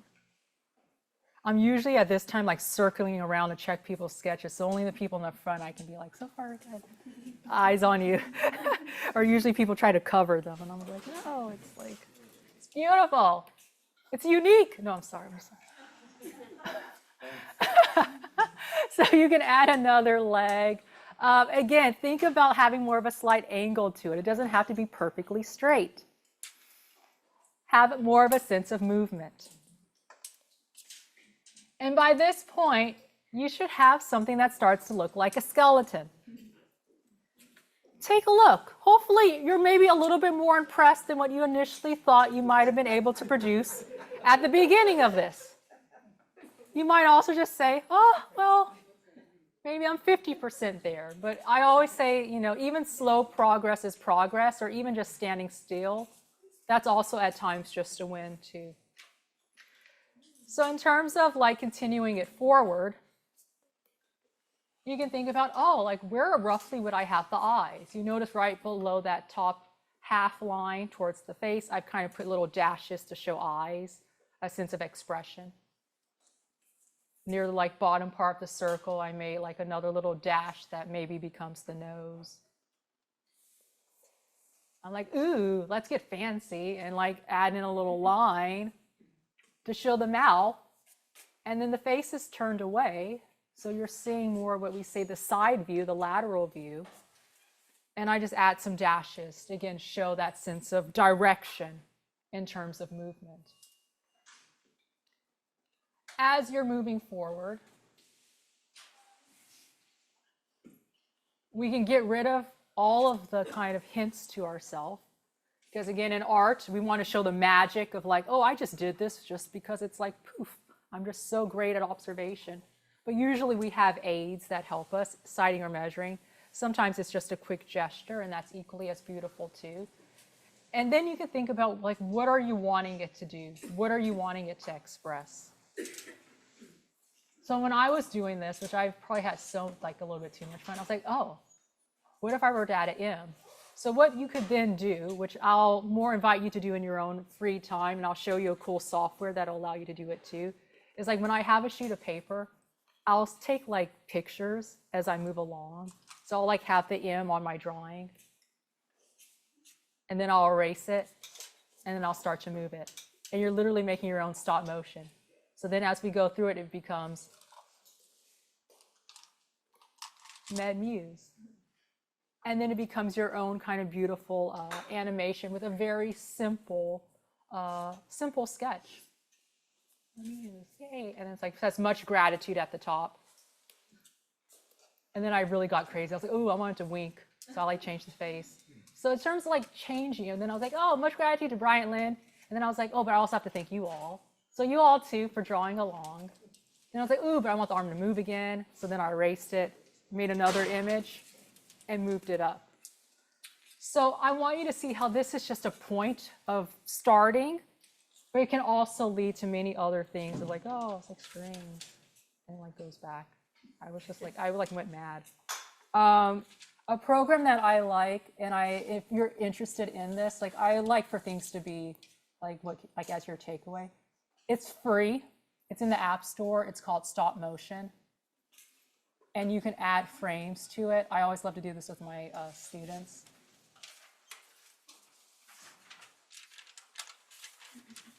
And it literally will like animate as you move it along. So the reason why, I love drawing, just because to me it's very magical to show the human body and to be able to represent it.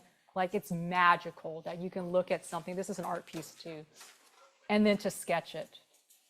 It's also, I think, taught me so much in terms of, again, this idea of seeing people, of slowing down and being present, as well as of being able to share this with so many people in terms of building community.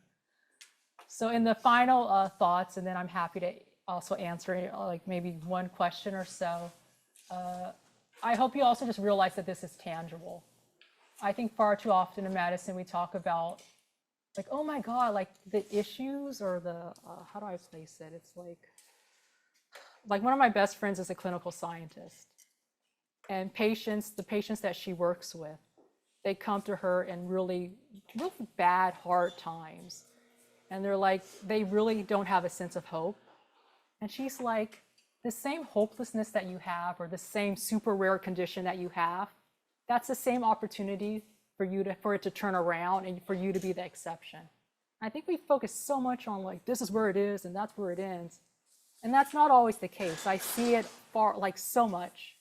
And I think in many ways, art reminds me of that in terms of where you just started with the lines or where you eventually ended up, this sense of control and agency over it. So I hope you draw. If not, I just hope you maybe play, work with the ones that you have. I'm happy to answer any questions that you have. Yeah. Yeah, Lauren, thank you. It's Greg Martin. So if you're drawing a skeleton, you can distinguish between male and female, and also age, smaller skeleton. But how would you identify racial identity if you wanted to express a particular race with a particular skeleton? How would you indicate that? So there are, in terms of skull, there are some differences in terms of race. I always say you draw the person in front of you, you don't focus on the labels that are attached to them. That's always been my perspective in terms of sketching. In the same way, in terms of like, let's say the pelvis, female pelvis or childbearing pelvis are larger from just a biological scientific perspective. But who's to say someone else might come into the space who has similarities to a larger pelvis? So again, like drawing tells me, whatever it tells me, focus on who's in front of you versus this kind of category of this is where you fit. That's why a lot of times we draw from our imagination versus drawing from what we see. And my whole game in art is like, focus on who you see, not on these kind of categories that we place. Yeah. Yay. Well, without further ado, I want to pass it on and keep it going because there's so many amazing additional speakers for you. So a huge thank you to you all for allowing me to share something that I love so much. And I will pass it on. Thank you, Lauren. You're welcome. What a wonderful talk.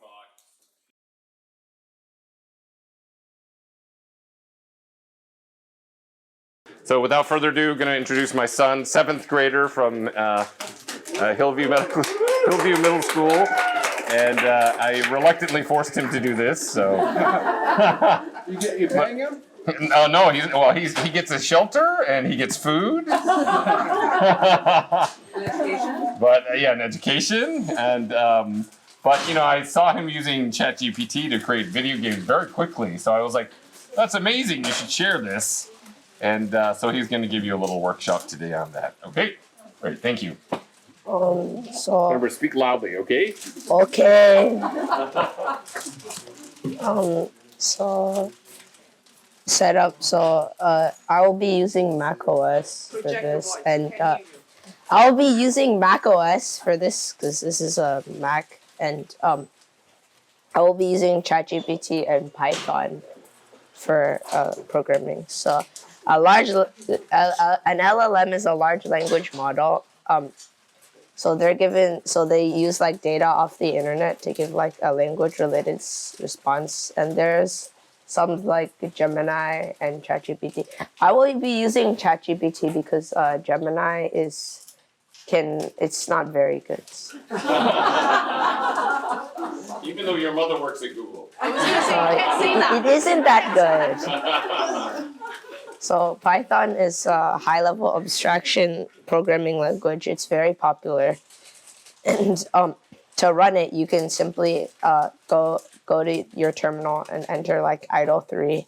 This will bring you to the idle file editor. Then you can create new Python files there. So oops. And then debugging. So debugging is very key to this prompt engineering. So there are several ways you can put like an error if Python gives you like an error this was like invalid syntax, then you can like copy and paste that, and then since Python usually has like usually says like which line the error comes from, it can usually figure it out by its own. You can also give like you can also comment your own stuff along with the error. So like for example, let me see. So if you're creating like tic-tac-toe, like the 3 in a row wasn't properly detected, and then you can show like what happened when you receive the output. So we can create tic-tac-toe right now. So first we go to ChatGPT. So then we can say something like, what is it? Create a tic-tac-toe program. So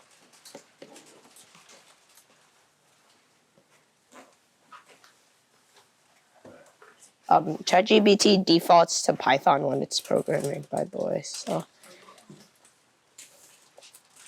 You're using ChatGPT 4.0. yeah.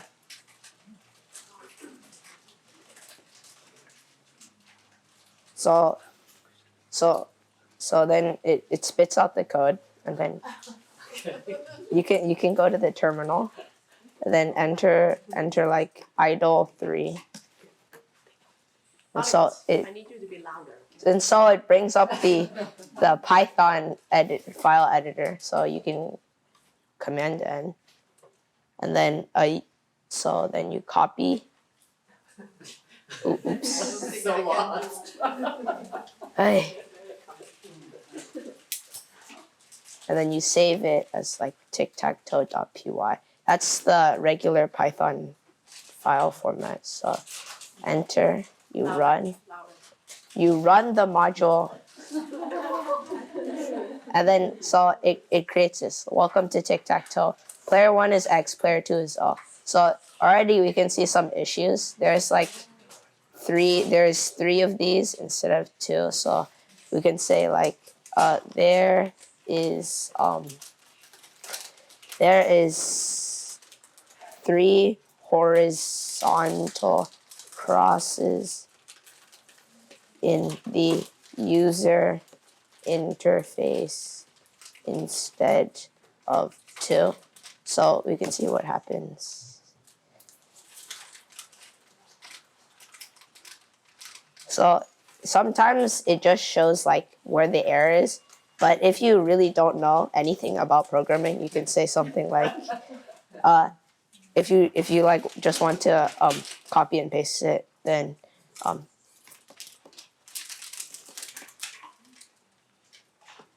They may not be able to see you. Have to read it. show me all of the corrected code. So it usually shows you all of it after this. So what you're doing is called prompt Engineering.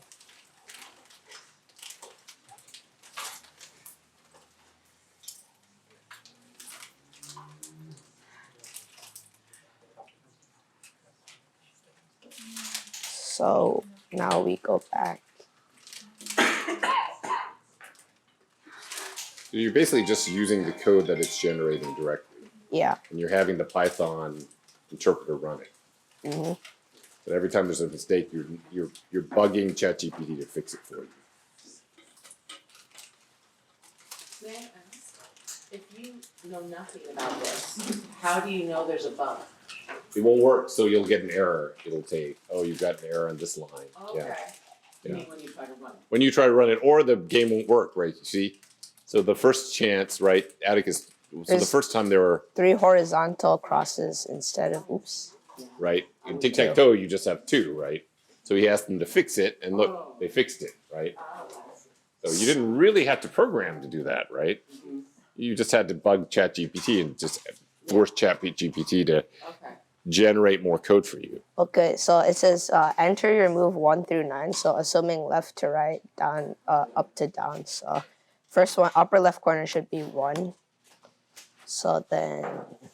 So it's like 1, 2, 3, 4, 5, 6, 7, Yeah. 8, 9. Yeah. So now we can see if it properly does 3 in a row. So. Yeah. So is it going to detect whether somebody won? Oh, player 1 wins. So it already knows that X got 3 in a row diagonally. Okay, So it took you about 5 minutes to get ChatGPT to create a tic-tac-toe game for you. Yeah, that wasn't very difficult, was it? Only like 2 prompts. Okay, so we can go back. Yeah, there is a job called prompt engineering. So now that we have the tic-tac-toe, we can try to make Tetris with this. So You're skipping the chess? oh, chess. Oh yeah, chess. We can do chess, but chess is more difficult. Show them how difficult. So we can try to do chess. So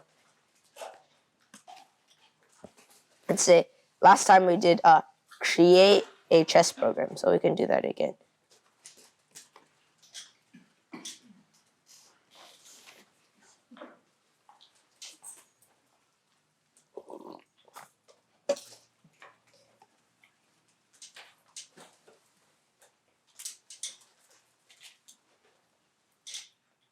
So you don't need to know any coding to ask ChatGPT to do this for you, right?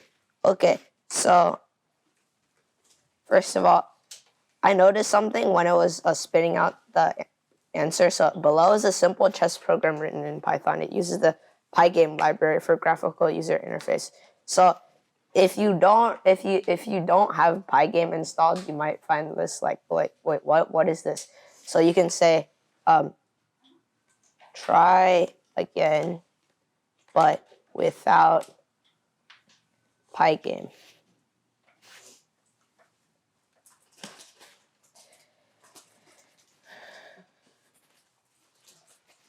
So now it's text-based. So Pygame would like show actual images. Yes, but if you don't like have it installed or anything. Okay, so now we can do same as before. So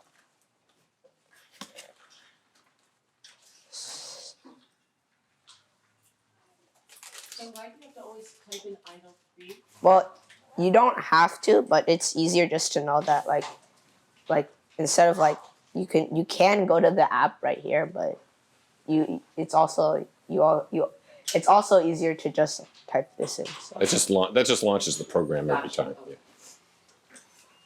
Like you don't have to close it. You can leave it open and. Oh yeah, so you can. Oh, oops! I already copied it.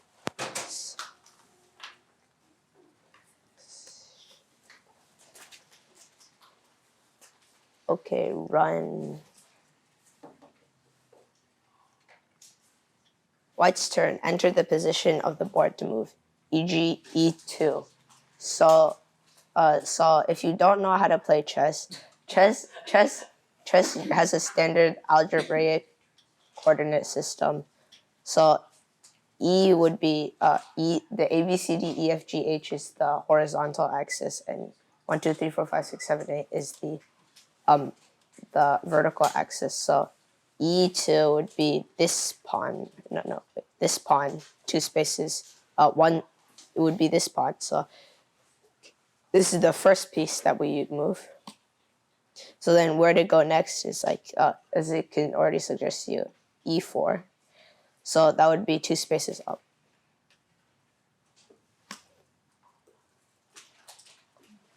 Okay, already we can see that it works only with 1 prompt. So let's try something like really horrendous, like, I don't know. Like make an illegal move. Yeah, F9 to Z10 or something. Oh, and it already knows it's an invalid move. So let's see. Let's see if the king can move valid. So let's see. E1 to E3. Oh, it already knows. So that's pretty impressive. Last time I did this, it did not do it in one try. But as you can see, it is very easy. So every time you've used this, it spits out slightly different code, not consistent. Yeah, so you can go do a new chat and then say create a chess program. See, already it uses something different. Wait, is this? Oh, okay. So Can you show them your chess program with the little So yeah, symbols? it already has something way different. It did not use Pygame unlike last time. But if you do it if you do it for long enough, you can go to, where is it? Oh yes, you can get like a full-fledged program like this one. So this is yours. You spent some time messing I spent around. some time with this. So And it actually has the little symbols.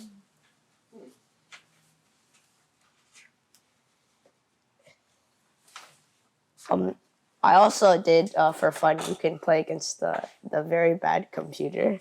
So you created a little chess engine that Yeah. the computer automatically plays. So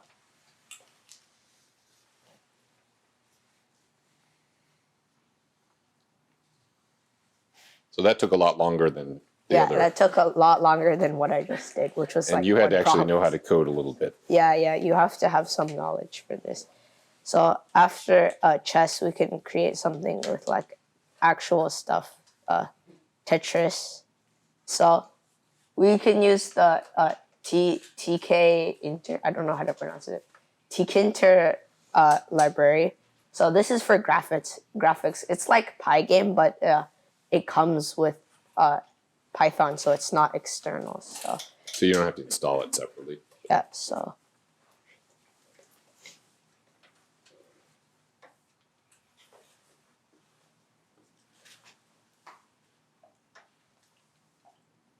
Oh, oops, I forgot. You have to say. So ChatGPT also lets you to redo your prompt if you have some like you want to do it again.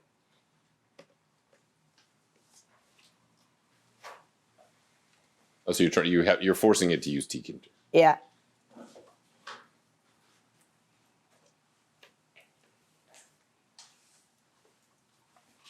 You can also see what it's thinking.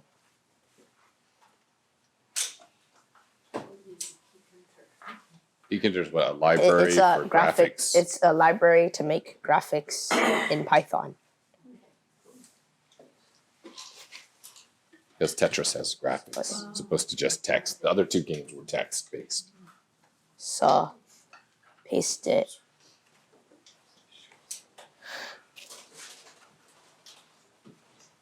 Run. Wait. Popped up behind. Oh, oops. Yeah. So we can use it with the arrow keys. Tetris is an easy game You to rotate prompt the engineer. pieces, or does it not? Yeah, you can rotate it. It's So a it's bit working. laggy though, but it works with just one prompt. This is like the easiest one to prompt engineer. So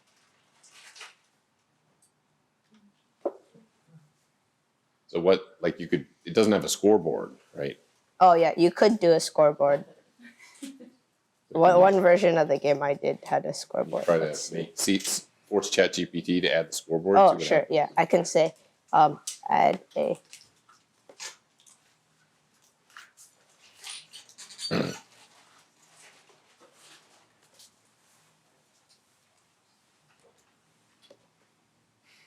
So every time you oops, is that how you spell? Okay. Every time you you get rid of a line, that will add points to the score, I assume so.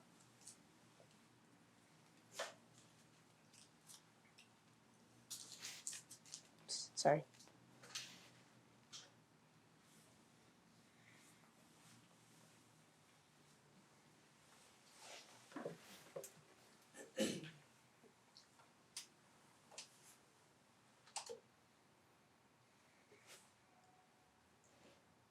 So we copy it. Oops, I think I got it. File. You can also open this.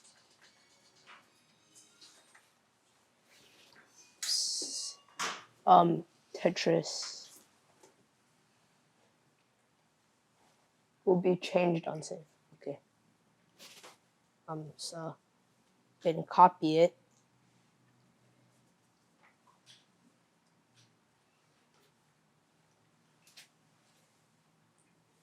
Now it has a score. So oops. Well, let's see if it works.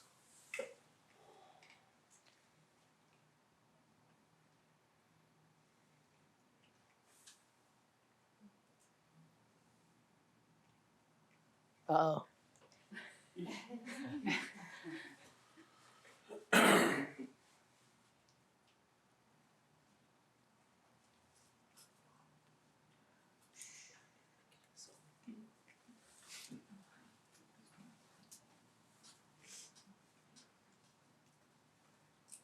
Yeah. One score. Worked. So. Actually, did you ever try to have it add music? Oh no, I have not. Yeah. So you can do something like create even Super Mario with this. So. Well, Dominic, Atticus, you have time. You want to see what happens if you ask it add music? Oh sure. Why Actually, not? we've never tried. I don't think you've ever tried that. But I don't think Tkinter supports music. Well, let's see what. Maybe they'll make you install a library. Yeah. Oh sure. Yeah. Let's see. I think you need external music. We'll see. Yeah. It may. ChatGPT may say we don't create music. Let's see. So now it uses Pygame. And we already have Pygame installed, so see what happened. I'm just curious. Pygame has music. Interesting. Oh yeah. I had no idea.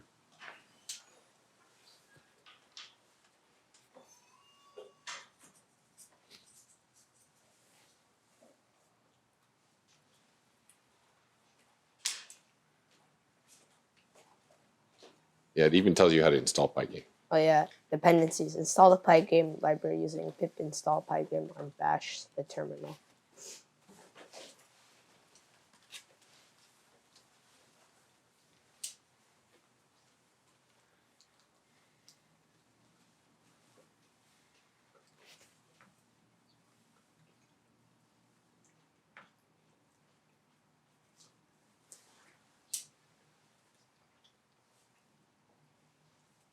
So there should but be you an need a error. music file, though, right? Yeah, there should be an error. So Oh, yeah. because so you need to 'Cause have you it. need It's the not music going to file. generate the music for you.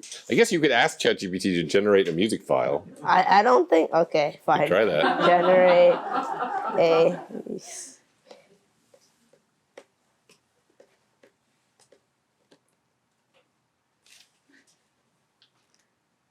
Yeah, Oh see, no, it just tells you. it blocks you. So, oh yeah, you can pause it by clicking. So, just saying. So now, you can also create Super Mario. So, here, let's see.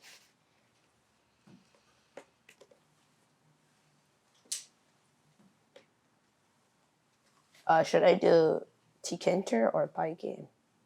Whatever you want. Okay, so using.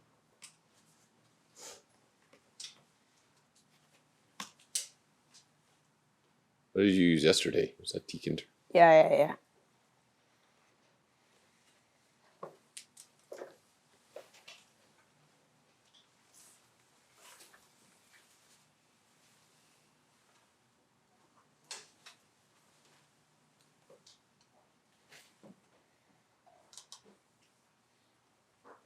Oops.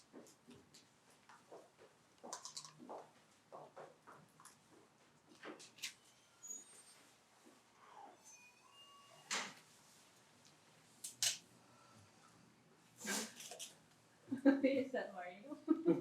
Yeah. Okay, so maybe we Because it can. doesn't generate the graphics, Oh, but right? you can't jump over it. So it's not working. So how do you fix it? So you can say. So now we know. It's not jumping. So allow. Wait. Actually, maybe let me try something. Oh, never mind. Game over. But there are no coins. There are no coins, so we can say add coins to be collected.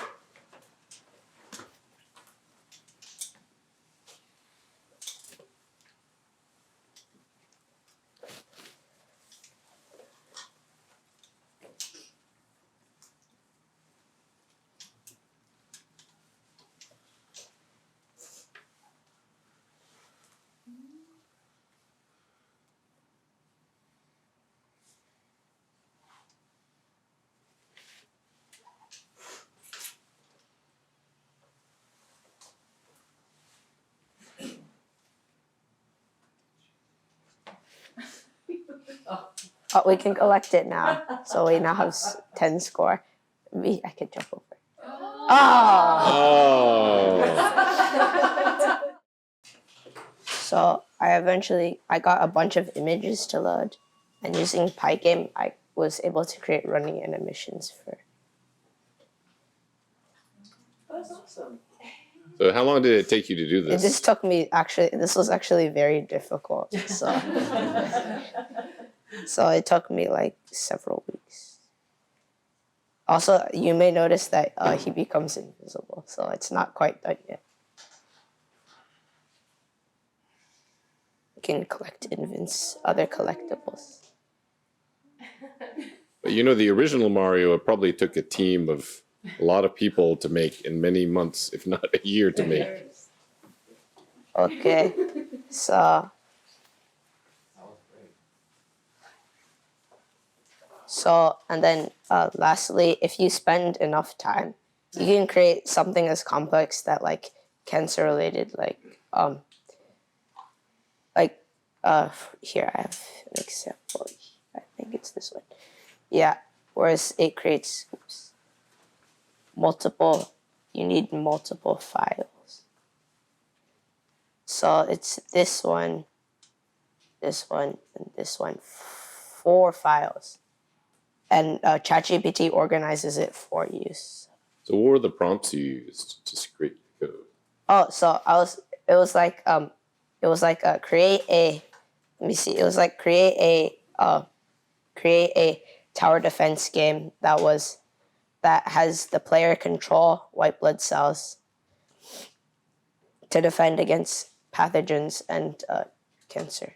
So explain what the game is. This is confusing. So I'm controlling the orange cell. It can go up close and eats them or kills them. The red cells are the pathogens, or Yes, the cancer cells? the red squares are the pathogens, and then the green squares are other pathogens also. So level 2, cancer has not appeared yet, so that would be level 2. Now I'm controlling this one. Well, these are pathogens, not cancer. Not yet. Cancer has not come yet. This is also a very taxing game. So what color is the cancer cell? They're purple, but they haven't come yet. So. Oh, level 2, cancer cells. Oh. So which one's the cancer cell? The purple ones. They the purple one. I see. took over. So how do you destroy the cancer cells? With these guys, but we can't reach them yet. So. Oh, they're kind of buried. Yeah, they're buried. So before the computer crashes. Oh no! That's kind of like real life, though, because in cancer, a lot of times, the chemotherapy can't actually penetrate, or the antibodies they're using to treat it, so it can be kind of socked in there. Okay, so that gives my presentation to a close.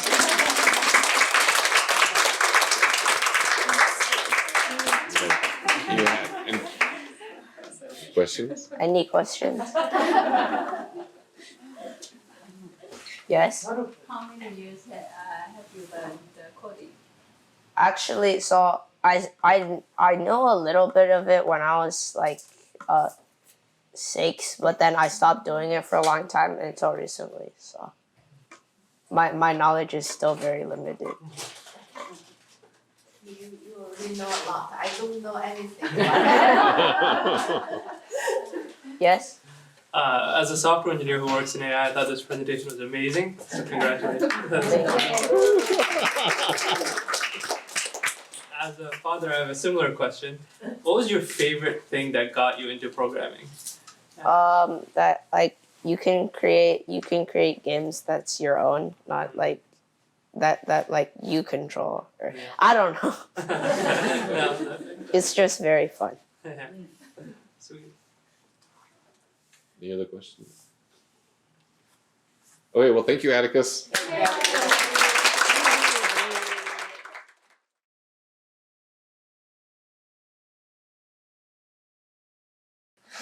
Next up, we have Jason Zimmerman. Jason is a 3-time survivor and patient advocate. He works on fundraising for Lucille Packard Children's Hospital and is chair of the Patient and Family Advisory Council for the Stanford Adolescent and Young Adult Cancer Program. Please join me in welcoming Jason Zimmerman. Thank you, everyone. Thanks for coming today. That was a great talk. I really appreciate that. It resonated so much with me. And it's a great intro for what I'm going to talk about. So, as Bryant mentioned, I'm a 3-time survivor. I had neuroblastoma on the left side of my neck when I was a baby. That tumor was removed. I had radiation to the left side of the neck as well. When I was 15, the radiation for the neuroblastoma most likely caused thyroid cancer, so I had a thyroidectomy and had a radioactive iodine treatment. When I was 21, the thyroid cancer came back, so I had a higher dose of radioactive iodine. That was 1997, so it's a long time ago. And I really want to take a little different turn. I've been to 1 million of these cancer events, given a bunch of talks. You always hear this sort of arc where started off, I had the diagnosis, I struggled, and then now everything's great. But it's not really great, right? I'm sure a lot of you, hopefully it resonates with you that things aren't always rainbows and unicorns. So I want to dig into that a little bit more. So if you're okay with taking a little turn and getting a little dark, this is either going to be my greatest talk ever or my last talk ever. So it'll be an adventure. So, like I said, I'm a 3-time survivor. I've really struggled with the physical stuff. I have long-term side effects, late-term effects. I'm in a clinical trial now for some of my late-term effects. But it's the mental health piece that I've really struggled with the most over the years. And one of the big things for me is survival guilt. I really wonder, why am I still here? My buddy Tony was the greatest guy. He passed away in 2019. He had a really rare soft tissue sarcoma in his gut, spread through his liver, his intestines, into his lungs. I'd known him for about 10 years or so, more than that, before he died. And we met. I used to facilitate a support group for adolescent and young adult patients and survivors. And he came with his wife in tow. They were joined at the hip. They were high school sweethearts. He was devoted to her so much. And he was the sweetest guy. He struggled with finding treatment. He went clinical trial to clinical trial, chemo to chemo, ended up finding a trial in Boston at Dana-Farber, and was flying out there every single month. Luckily, his wife worked at United, so she was able to get them flights. Once the higher-ups at United heard, they got first-class flights every time, which was awesome. But eventually, they just decided to move to Boston to be closer to the care team. And I remember the day about a year before he passed away when he called and he said, "There's no more treatment. I got nothing left." And it still kills me. So about a month or so before he passed away, another guy from the support group passed away as well. He was sort of like our little brother. He was in his early 20s. He had a brain tumor. And Tony texted me and said, "Kieran passed." And so we were texting back and forth. And I was like, I hate it when people die. It makes me so fired up. I just want to fight so much more. And Tony said, "You got to get your anger under control. It's not good for you." And this dude's a month away from leaving us. He's more concerned about me. That was the way he was. He was concerned about everybody in the support group. Did you listen to that podcast, Scamanda? Does that ring a bell for anybody? She came to the support group. That's a whole other story for a whole other time. I'm not going to go there. Tony had the biggest crush on her. And he reached out to her so many times. Here are some resources. Here's how I dealt with chemo. Here's what I did. And really wanted to help. And I just look back and think, he could have been spending time with his wife and not this scam artist. He could have been spending time with his wife and not giving me advice. Why am I still here? He was the nicest guy. I'm angry. I'm bitter. I'm jaded. But Tony's not here. And so I have to live for him and fight for him. I also wonder what my parents would have been like. I mean, they had a baby who was sick. They had never had any kind of firsthand knowledge of cancer or the medical system. And they had this trial by fire where they learned as they went. what would they be like without having me as a sick kid? Would my dad have so much gray hair? I think my parents are watching on Zoom too, and so they're probably laughing at me. And then I think about myself. What if I wasn't sick? There's so much time and energy and effort that goes into just keeping me functional every day. What if I didn't have to spend that time? I feel like I'd be some kind of Bill Gates type of dude, like running the world or something. But then I wouldn't be where I am now. I wouldn't be here talking with you all. I wouldn't have my beautiful wife here in the back. And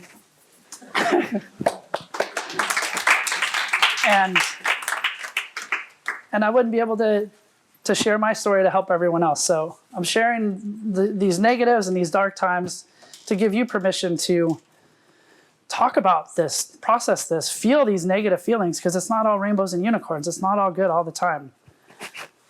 The other piece for me that I struggle with is PTSD. So going to doctor's appointments, I'm stressed. Our primary care physician retired early last year, had to find a new one. And I was so stressed about that. I didn't want to do that. I hate going to a new doctor, having to explain everything, seeing the look on their face of pity sometimes or shock. And so I had my first appointment. I needed a physical last year, and the guy walks in the room, and I'm like ready to fight. I'm tense.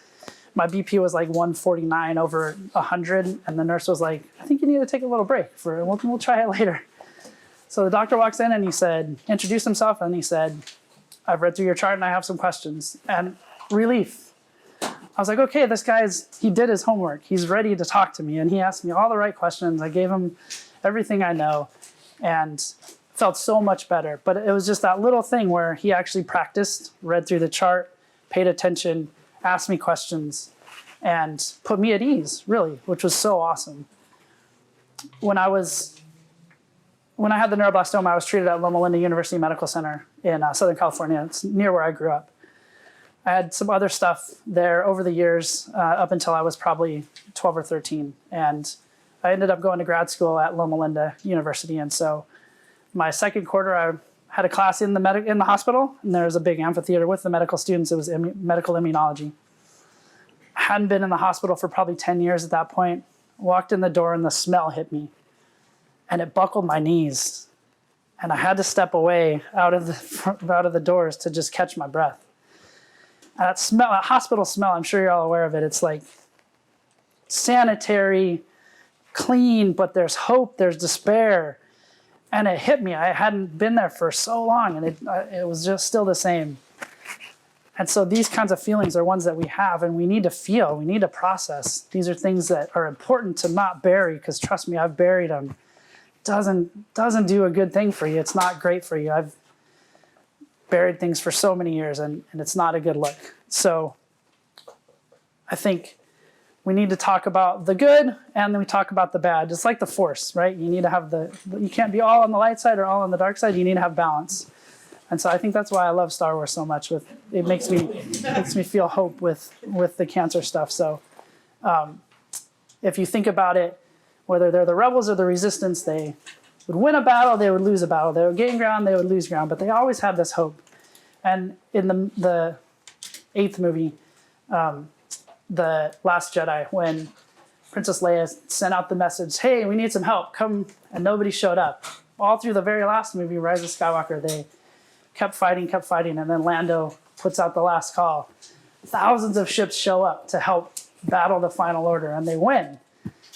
We're those ships. We're the community. Find your people. Find your way to find that support, whether that's talking to a professional, a therapist, whether that's a support group, in person, online, talking to your friends, talking to your fellow patients and survivors, whether that's going for a hike or a bike ride. Sometimes some of my self-care is pizza. And it's really important to find that self-care, find that outlet so you can process everything that we've been through. And carry that hope with you, right? That's all we need to do. Find your people and carry your hope forward. Thank you very much.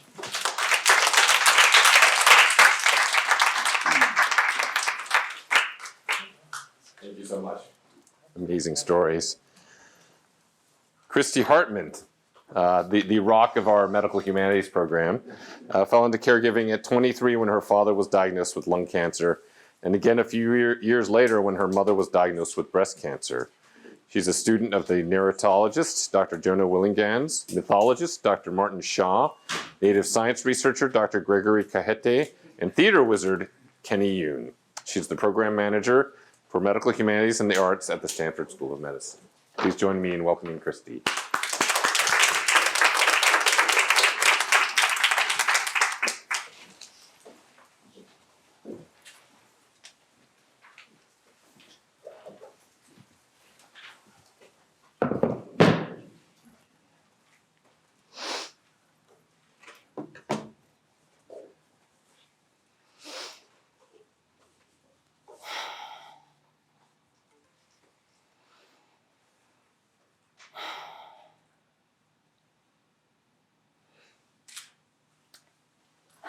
I'm scared. But I'm not like scared until my mom's lung capacity is 11%. I'm not scared for a long time after my mom was diagnosed. And I think that's because I don't want to think about it. I don't want to think about it because I just did all that with my dad. And I can't really do it again. I feel like I might literally die. I'm also not scared because my mom does yoga like nobody's business. She lifts weights and she eats like a lot of kale.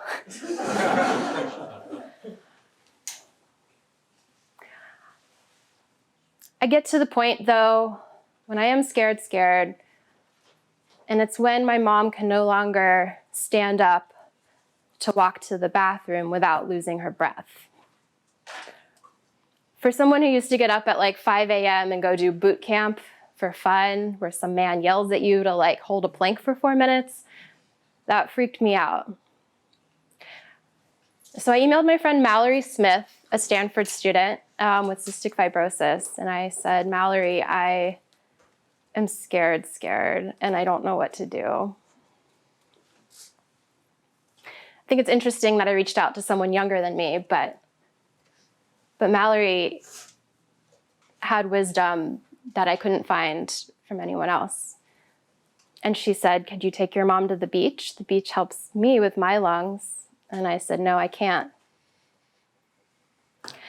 I can't actually take my mom to the beach because in the span of a month, my entire life has gotten so small.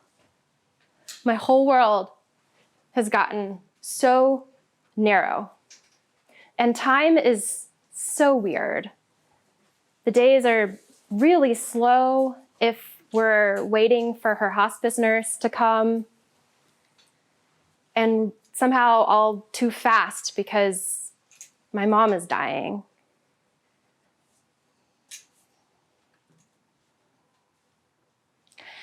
About 2 weeks ago, I started getting really grumpy, actually, and I was like, why am I so irritable? And I think it's because actually, even though all this time has passed,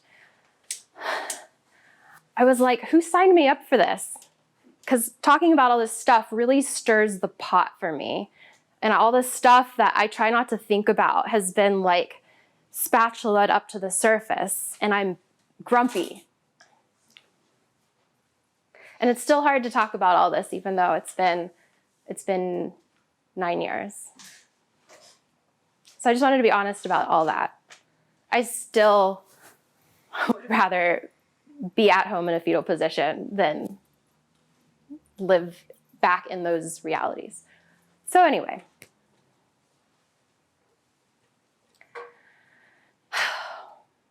So I'm existing in this increasingly narrow caregiver role.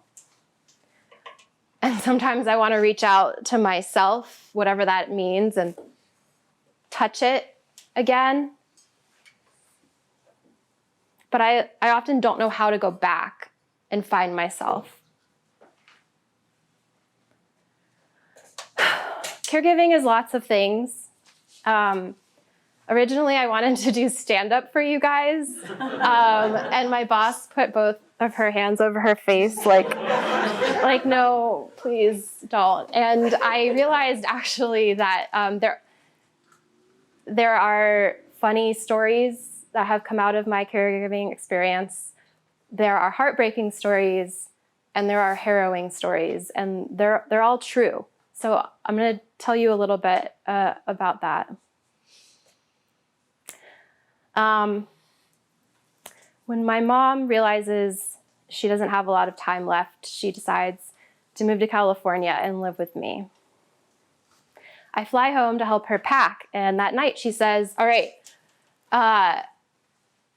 we're going to start early tomorrow morning. We're going to start when the Mormons get here.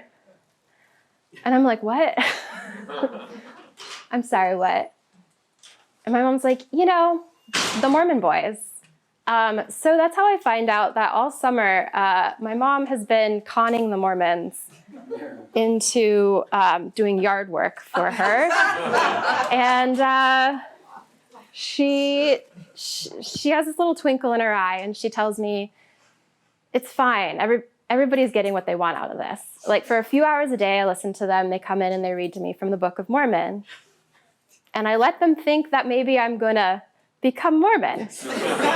And then they garden and do the hard labor that my body can't do anymore.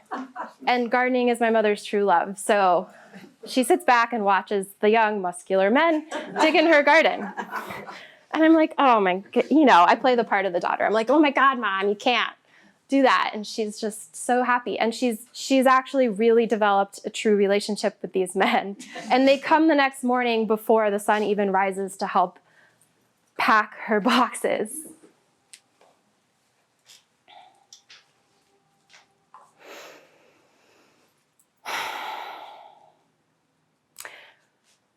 While my mother is living with me, I'm not working very much. I'm mostly with her. We don't really know how much time she has left. You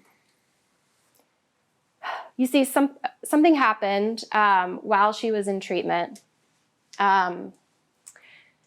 She got into this narrow place that you can fall into where my mom needed a note from her doctor saying that she was healthy enough to go back to work or she was going to lose her health insurance. But the doctor said she was not healthy enough to go back to work. So she lost her job and she begged corporate to reconsider. She appealed to her doctor to rewrite the note, and they both said no.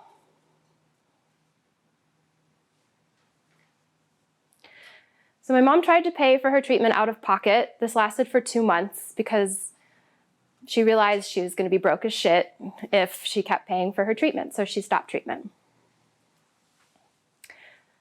Eventually, some time passes and a patient advocacy group finds some money for my mom. It's been 10 months without treatment. She goes back in and gets a scan, and what was stage 2B breast cancer is now metastasized stage 4 lung cancer.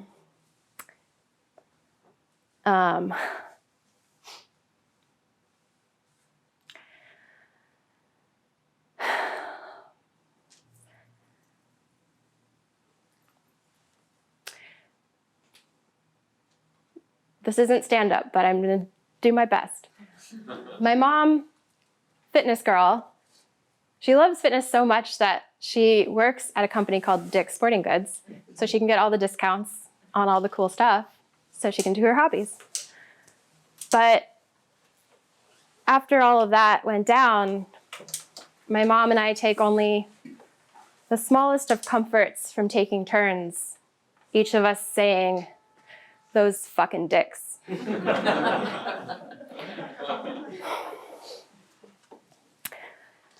So I'm not really working. I'm with my mother, and it's the summer of 2015. It is very, very hot in California.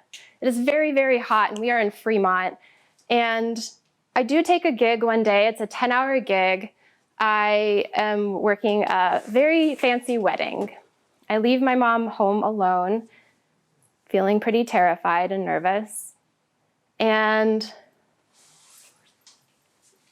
I spend the day in the redwoods serving platters of deviled eggs and things. I get home and my mom is laying on her back in the stairwell. And I am really scared. And she says, "Christy, the sun was cooking me. I had to get out of there." And my mom crab walked out of the bedroom with the windows that were cooking her, and she laid down in the hallway to get some shade. And she laid there and waited for me for hours. And I feel so disgusted that I spent my day serving fancy appetizers, and I vow to never leave her alone again. She's a very good patient, though, and she's trying to take care of me all this time, even though, we don't really do that anymore at this point. She still does. She is reading a lot of little tiny Buddhist books and trying to put on a good smile, which is more than I can give her. So I'm very grateful that my mother was such a good patient. I have a pretty hard time being my mother's caregiver. My mom was the strong one.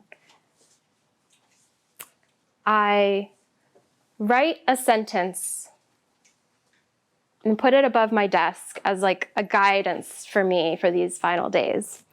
It's the name of a documentary about the German poet Hilde Domen. She's lovely.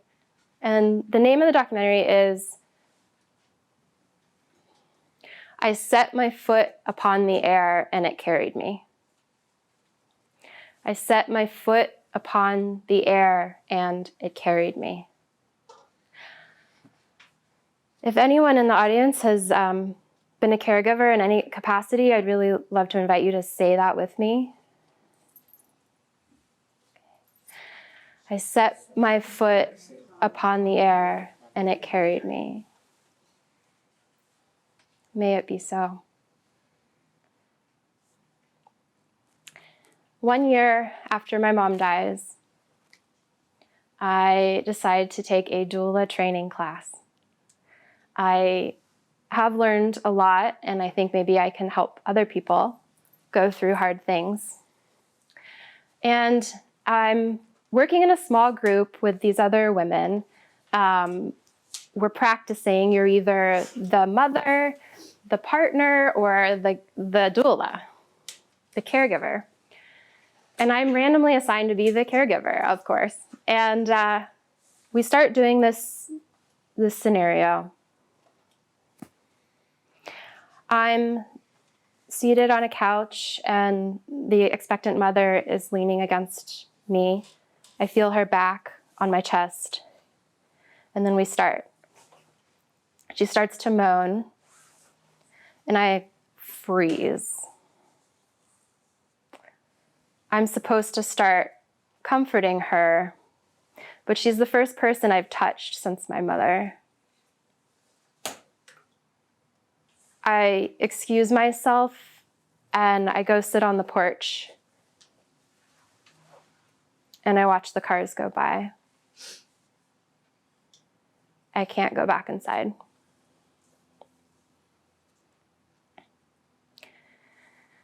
Eight years later, I'm in a caregiver position again. This time for my partner at the time. She's just had 7 surgeries and has come home from the clinic.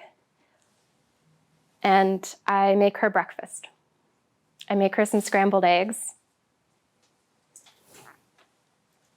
I bring the eggs over to her and sit next to her on the couch. And with a spoon, I start to feed her. She has trouble opening her mouth, There's gauze wrapped from her chin around the top of her head. And as I'm starting to feed her through this little tiny slit, which is as far as she can open her mouth, I notice her ear is caked with dried blood. They didn't clean it. They left the blood on her face.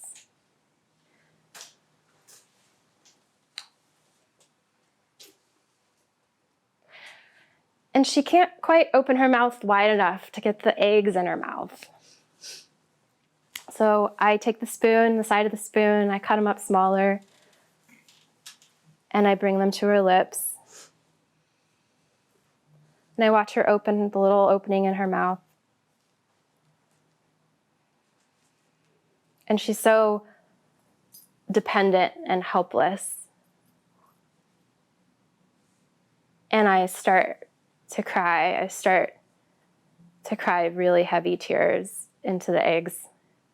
And I'm crying for her, but I'm also crying for myself and all the unwitnessed stuff that moments like this seem to bring up for me. And I'm crying for my mom. And she smells like bandages and the hospital, and I hate it. I want her to take a shower so I don't have to smell that. But she can't shower for 7 more days.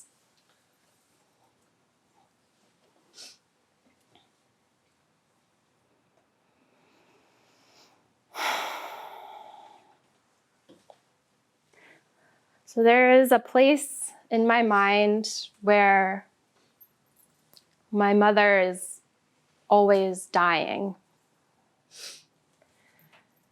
And I am listening. I'm listening for her to call my name. Thank you.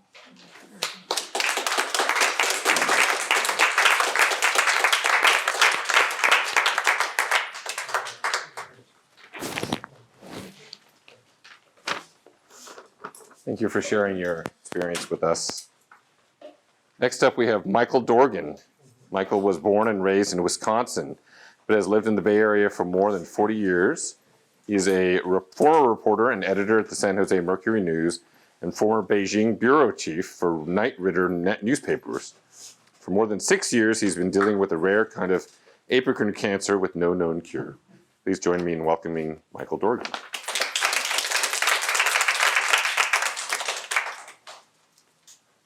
I have to take a drink of water here.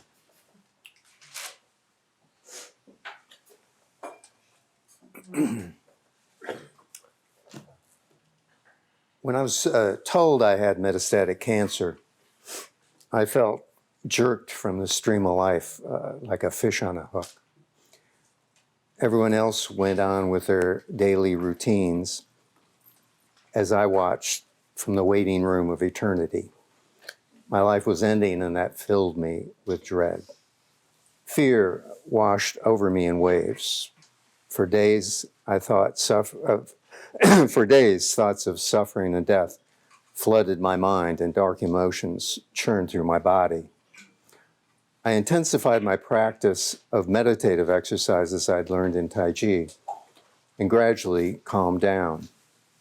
Even when waking at 3 a.m., my mind a geyser of gloomy thoughts, I found I could flush the fear out of me. It didn't go away completely, but I felt under control. The first surgery was followed by a second to remove all the lymph nodes on the right side of my neck. The surgeon also cut out my right tonsil, my adenoids, and a snippet of my tongue in search of the primary tumor. Cancer was detected in 41 of the lymph nodes, but the primary tumor wasn't found. I then had 33 radiation treatments to kill off remaining cancer cells. The cutting and burning damaged several nerves, leaving me with a condition called winged scapula. That's when the trapezius muscle atrophies, destabilizing the shoulder and arm.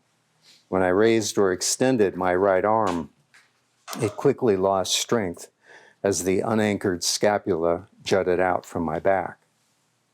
I consulted an orthopedic surgeon who proposed replacing the damaged nerves with nerves cut from my chest and side. She said the 5-hour surgery would improve my disabled arm's range of motion. It didn't. By then, I'd settled on a two-pronged strategy for dealing with my cancer. I'd do everything I could to stay alive while making peace with the idea of dying. Those two goals might seem in conflict, but I believe I needed to come to terms with death because living in fear would both weaken my ability to restrain the cancer and poison what time I had left.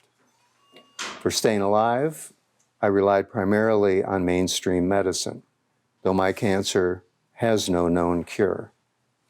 To hedge my bet, I tried a few alternative treatments as well, including acupuncture, hypnotherapy, and naturopathy.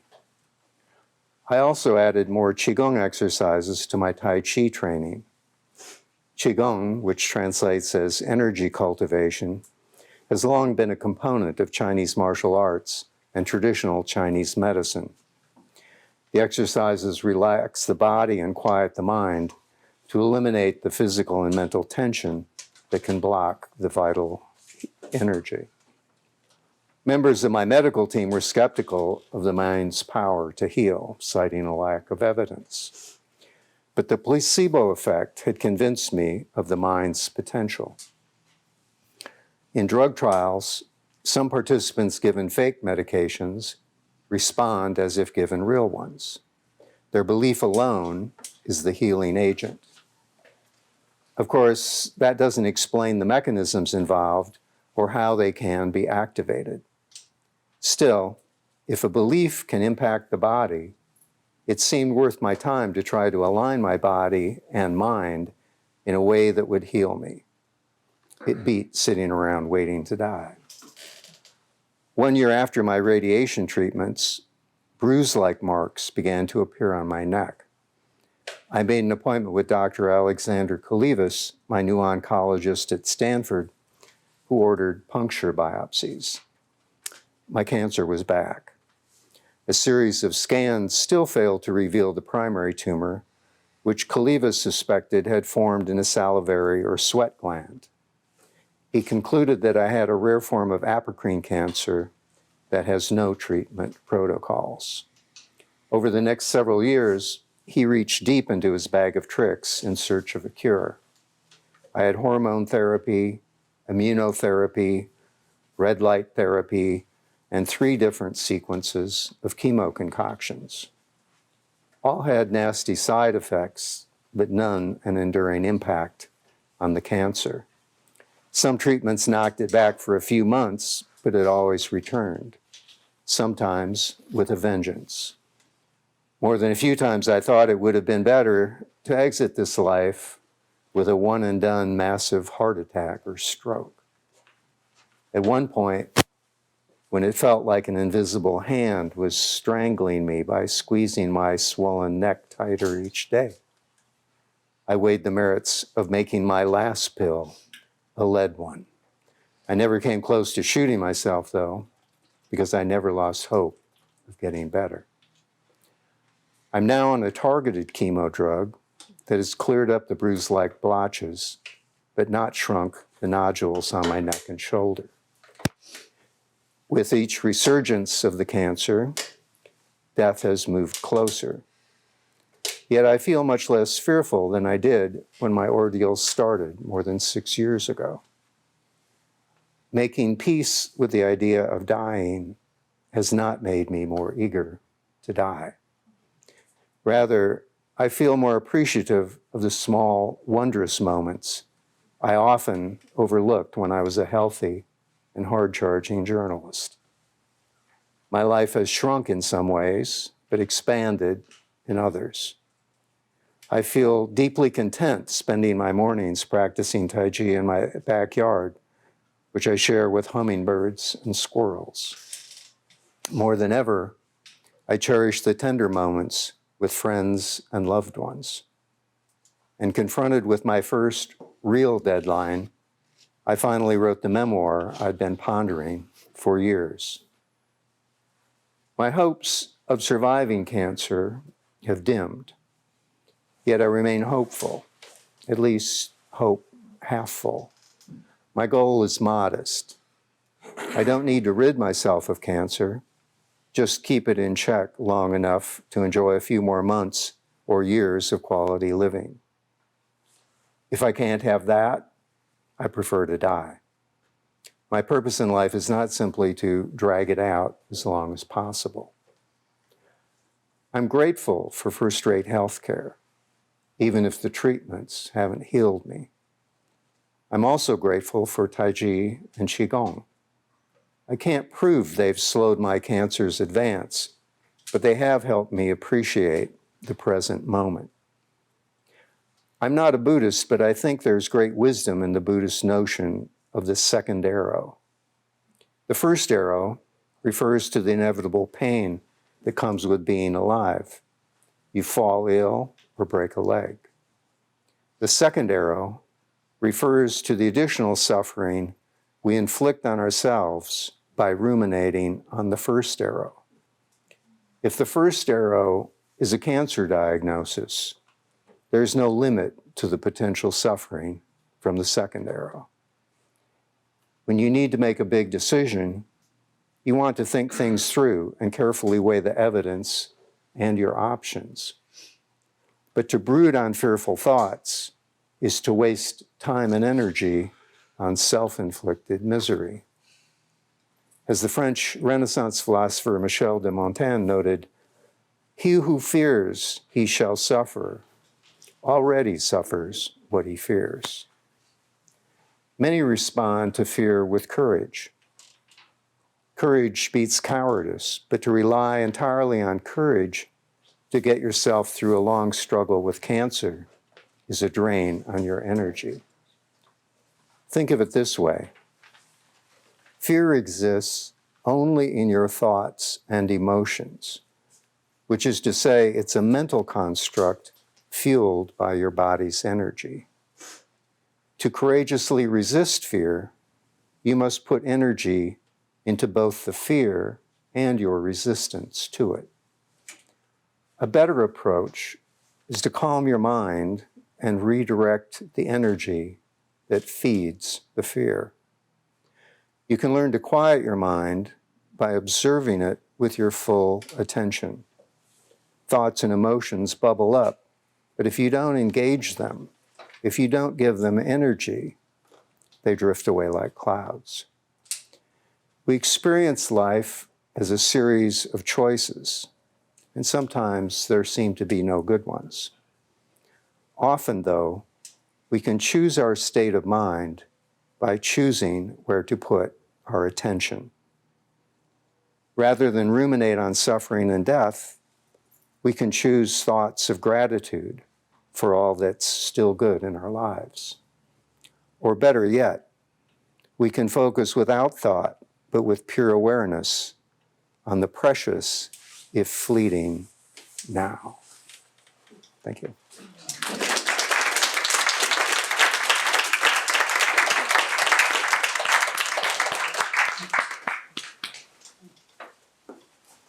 Thank you for sharing your insights and your journey with us. I couldn't agree more. Last up, Rebecca Galler is a leukemia and lymphoma survivor, as well as a liver, bone marrow, and kidney transplant recipient. She recently retired from a career in life sciences, investing, and marketing. She credits her amazing medical teams at Stanford, her family and friends, and her nutty sense of humor for her survival. Join me in welcoming Rebecca Galler. All right, does everybody like do a little wiggle? It's been a big day right here, but thank you all for having me. Thank you for the programmers for setting up this day. I think it's been really important. I've certainly learned a lot. So my story with cancer actually began long before my first diagnosis.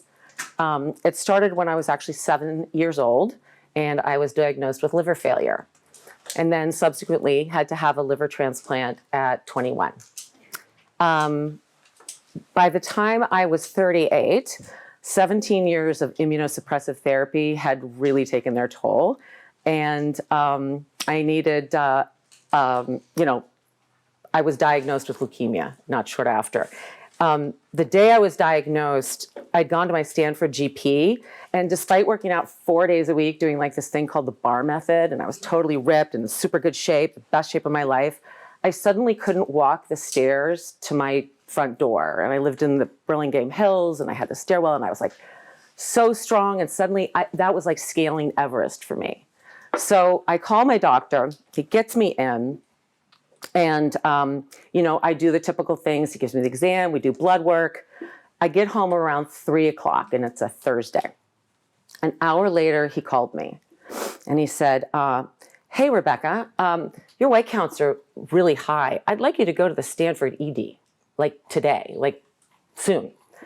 And, I'd had this history of the healthcare system, and I knew lots of hospitals and lots of EDs. And I'm like, you have got to be kidding me. By the time I get to the hospital, it's gonna be 5 o'clock at night. You know that EDs are a nightmare in the evening. Like, come on, let me go in the morning. And he pauses, he's like, nah, I really actually like it to go tonight.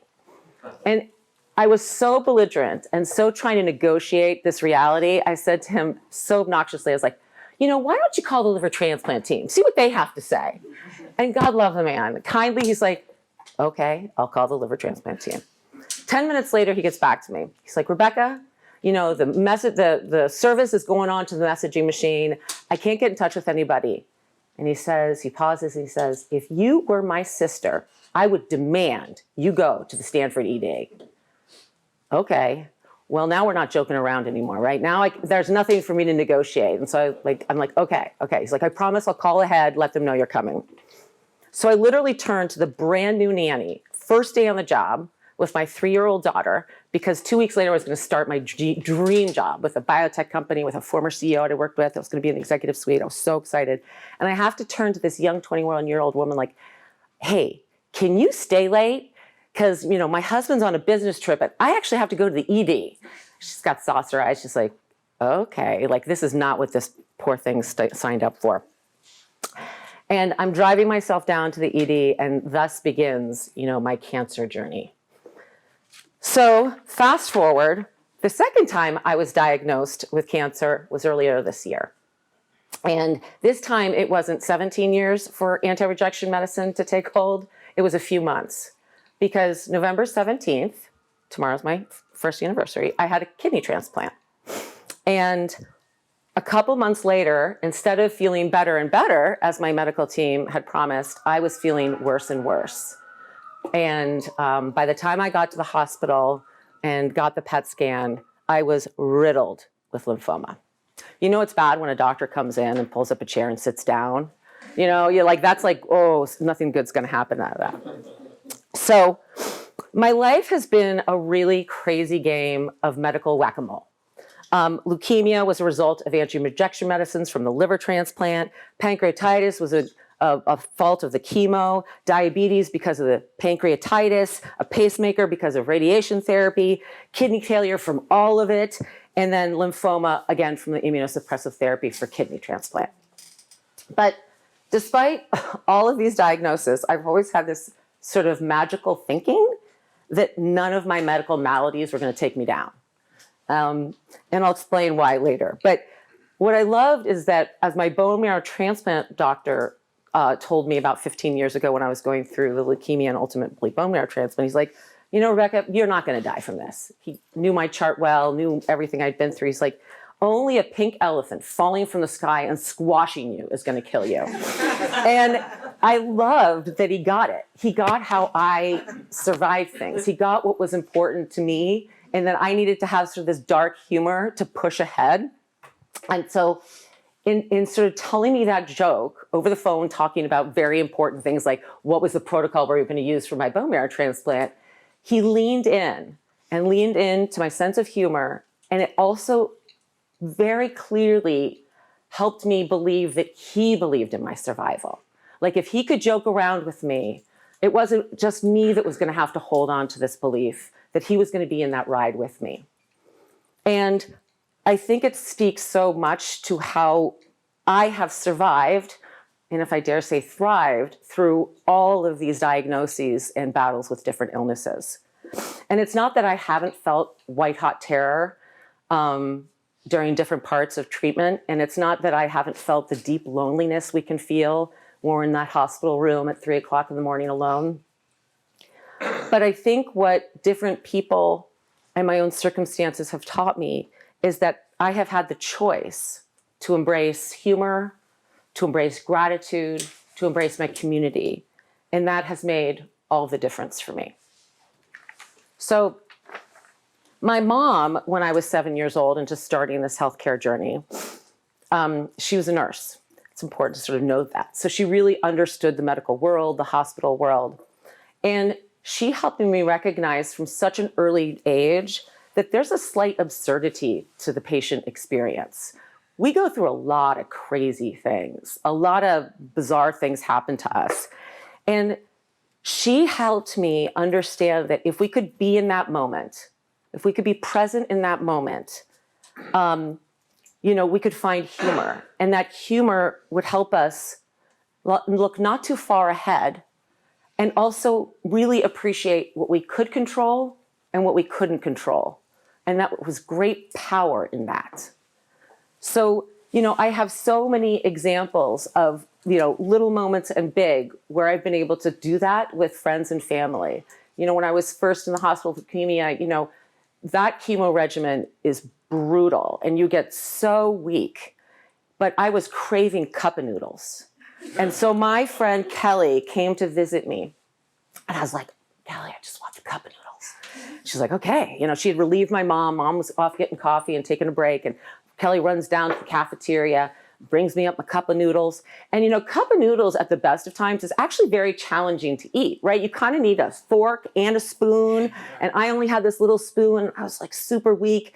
But as Kelly was running down to the cafeteria to get me my cup of noodles, I was thinking to myself, if I can eat these cup of noodles, if I can do it myself, I am going to be okay. Like these are the little brain tricks I always would play on myself. So I was determined to eat these cup of noodles. And so, I'm like, got the spoon and I'm like bringing it to my mouth. And Kelly's like, I can help you. Let me help you. Oh, no. Really, I can help you. And then I suddenly look down and I am covered in cup of noodles. I am wearing far more cup of noodles than I am eating. And I look at Kelly and she looks at me and we just burst out laughing because, come on, I'm like, I'm going to need a gown change now. And there's also moments where my mother has brought me in front of the mirror when my hair was like Golem, and I was determined not to have it be shaved off. And the nurses and my family are like, Becca, I think it's time. I'm like, no, and I'm a little gorked out, right? I don't quite know what's doing. I actually called my hairdresser and asked her to come to the hospital to do my hair. My mom's like, no, don't do that. There's nothing to do here. And so she finally drags me in front of the mirror and she's kind of looking at me and I'm looking at my reflection and my mom's looking at me and my reflection and I was nod. I'm like, yeah, it's time. She's like, yeah, you're going to be much better bald. And off comes the hair. A little bit sad for me because I have to admit my natural hair is long and blonde. So this is second grow out from second cancer. I really don't recognize myself at all. And then crazy things happen that aren't in the hospital, right? Driving down for an ITA infusion treatment appointment and the car breaking down right after the Woodside Road exit on the 280. And it turns out you can't get a Lyft or an Uber to pick you up on a highway. So now I'm having to phone a friend, who can actually save me. And my friend Jen is the first one to pick up. She's out on a run and she's like, give me 15 minutes. I will sprint to my car. I'm coming to get you. And 15 minutes later, Jen pulls up in her Jeep like the cavalry. She's sweating profusely. I'm getting out of the car and I'm so weak. I'm in between. I'm in that sort of weird spot, the cancer treatments, and I've got my little cane and I'm hobbling into her car. And she looks at me and I look at her and we burst out laughing. We're like, another day for Rebecca. Of course this is going to happen. Right? And you got to kind of just take that in because we can't control the car breaking down and we can't control what friend's going to pick up the phone. But knowing that one will and bail us out means the world, right? It means the world. And the last story I would like to share about humor and joy that I've tried to embrace during these battles, because they really are battles, is this year, the second bout with lymphoma, my daughter's no longer 3. Time has passed. She's now 18 years old and has just gotten into the college of her dreams. Yay, Margot. And she's looking, we're in the family room, and she's looking at my bald head. And she's like, Mom, I'm going to bedazzle you. I'm like she's been my caregiver for this whole year. So I'm not denying this kid anything, right? I'm like, okay. And she finds these pink and green crystal stickers that are like in some, art box that we have in the family room. And she proceeds to spend an hour doing this extremely intricate star pattern on my head. And then she, of course, takes a picture. I can show you all later if you like. And it's like fabulous. And we look at each other and almost simultaneously like, Taylor Swift's Bejeweled. And we put on that song. And I am weak like a kitten, right? Like I am getting super out of breath doing anything.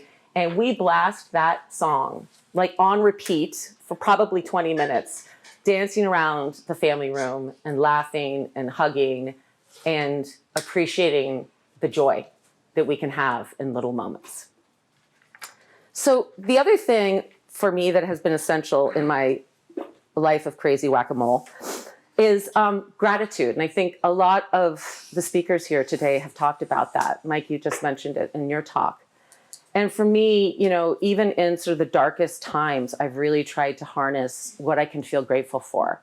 And, am I grateful of getting sick so often? No, not at all. Does it feel like a sucker punch a lot of the time? Yeah, it does. Do I feel like, haven't I served my time here? But how fortunate that I have lived near top tier medical centers my entire life. That I grew up in the DC area and Children's National Hospital was my hospital. That I went to undergraduate school and business school in Manhattan and Columbia Presbyterian got to be my hospital. That I moved to Northern California and Stanford is, 15 miles away from my home. This is something to be grateful for. I never have lived in a healthcare desert. I am super grateful that I have parents. My father was a doctor, he's passed. My mother was a nurse. So I have had like 2 patient advocates by my side my entire life, helping me navigate this complex system. And also from a very early age, helping me harness my curiosity and my curiosity about what's gone on with me so that I can look at that instead of concentrating on the fear. And this has been an incredible opportunity for me to sort of pull back a little bit and learn what's going on rather than just being scared of what's going on. And then the last huge thing I'm grateful for is my incredible daughter. When she was 3 and I was diagnosed with leukemia, I would chant to my medical team and anybody that would listen, I will not leave my daughter motherless. Do what you need to do to me. I will not leave her motherless. And so she has served as my North Star in terms of fighting illness, dealing with illness, demonstrating how to thrive and survive through illness. She has lived with a sick mom her whole conscious life. And I am very aware of that. I feel a tremendous amount of guilt for that. But I'm so proud that she's grown up to be this resilient, brilliant girl who is in a state of maturity and empathy that she could actually be my dominant caregiver for the past year. At the same time, applying to colleges, which if anybody has a kid that's applied to colleges, that is a nightmare. So the fact that she was able to parallel process that is absolutely incredible to me. And I am so proud of her. And I hope, and I really do think that she's learned from me, and something that I very consciously tried to teach her, despite having a sick mom, is that we can all strive for big dreams and goals. And big doesn't mean like, enormous. It means for whatever it means to us, right? We can have dreams and goals. And if things don't go the way we had wanted or expected, which in having cancer is usually the case, we can pivot. And we can change our dreams and goals. And there's enormous power in that. And I think I've tried to live my life that way. I've recreated my career more times than I could mention because I've gotten sick and have had to give up a job that I loved to then try to get back in and find another job I loved. But Margot's seen that with me. She's seen me, deal with whatever's coming by, you know, as my mother said, you know, play the hand that's dealt, and, you know, really try to set different goals and objectives for myself that I can feel proud of. So, and the final thing I'd like to talk about in terms of my own, you know, survival, thrival, maybe we could call it, is I have never had to go through cancer alone.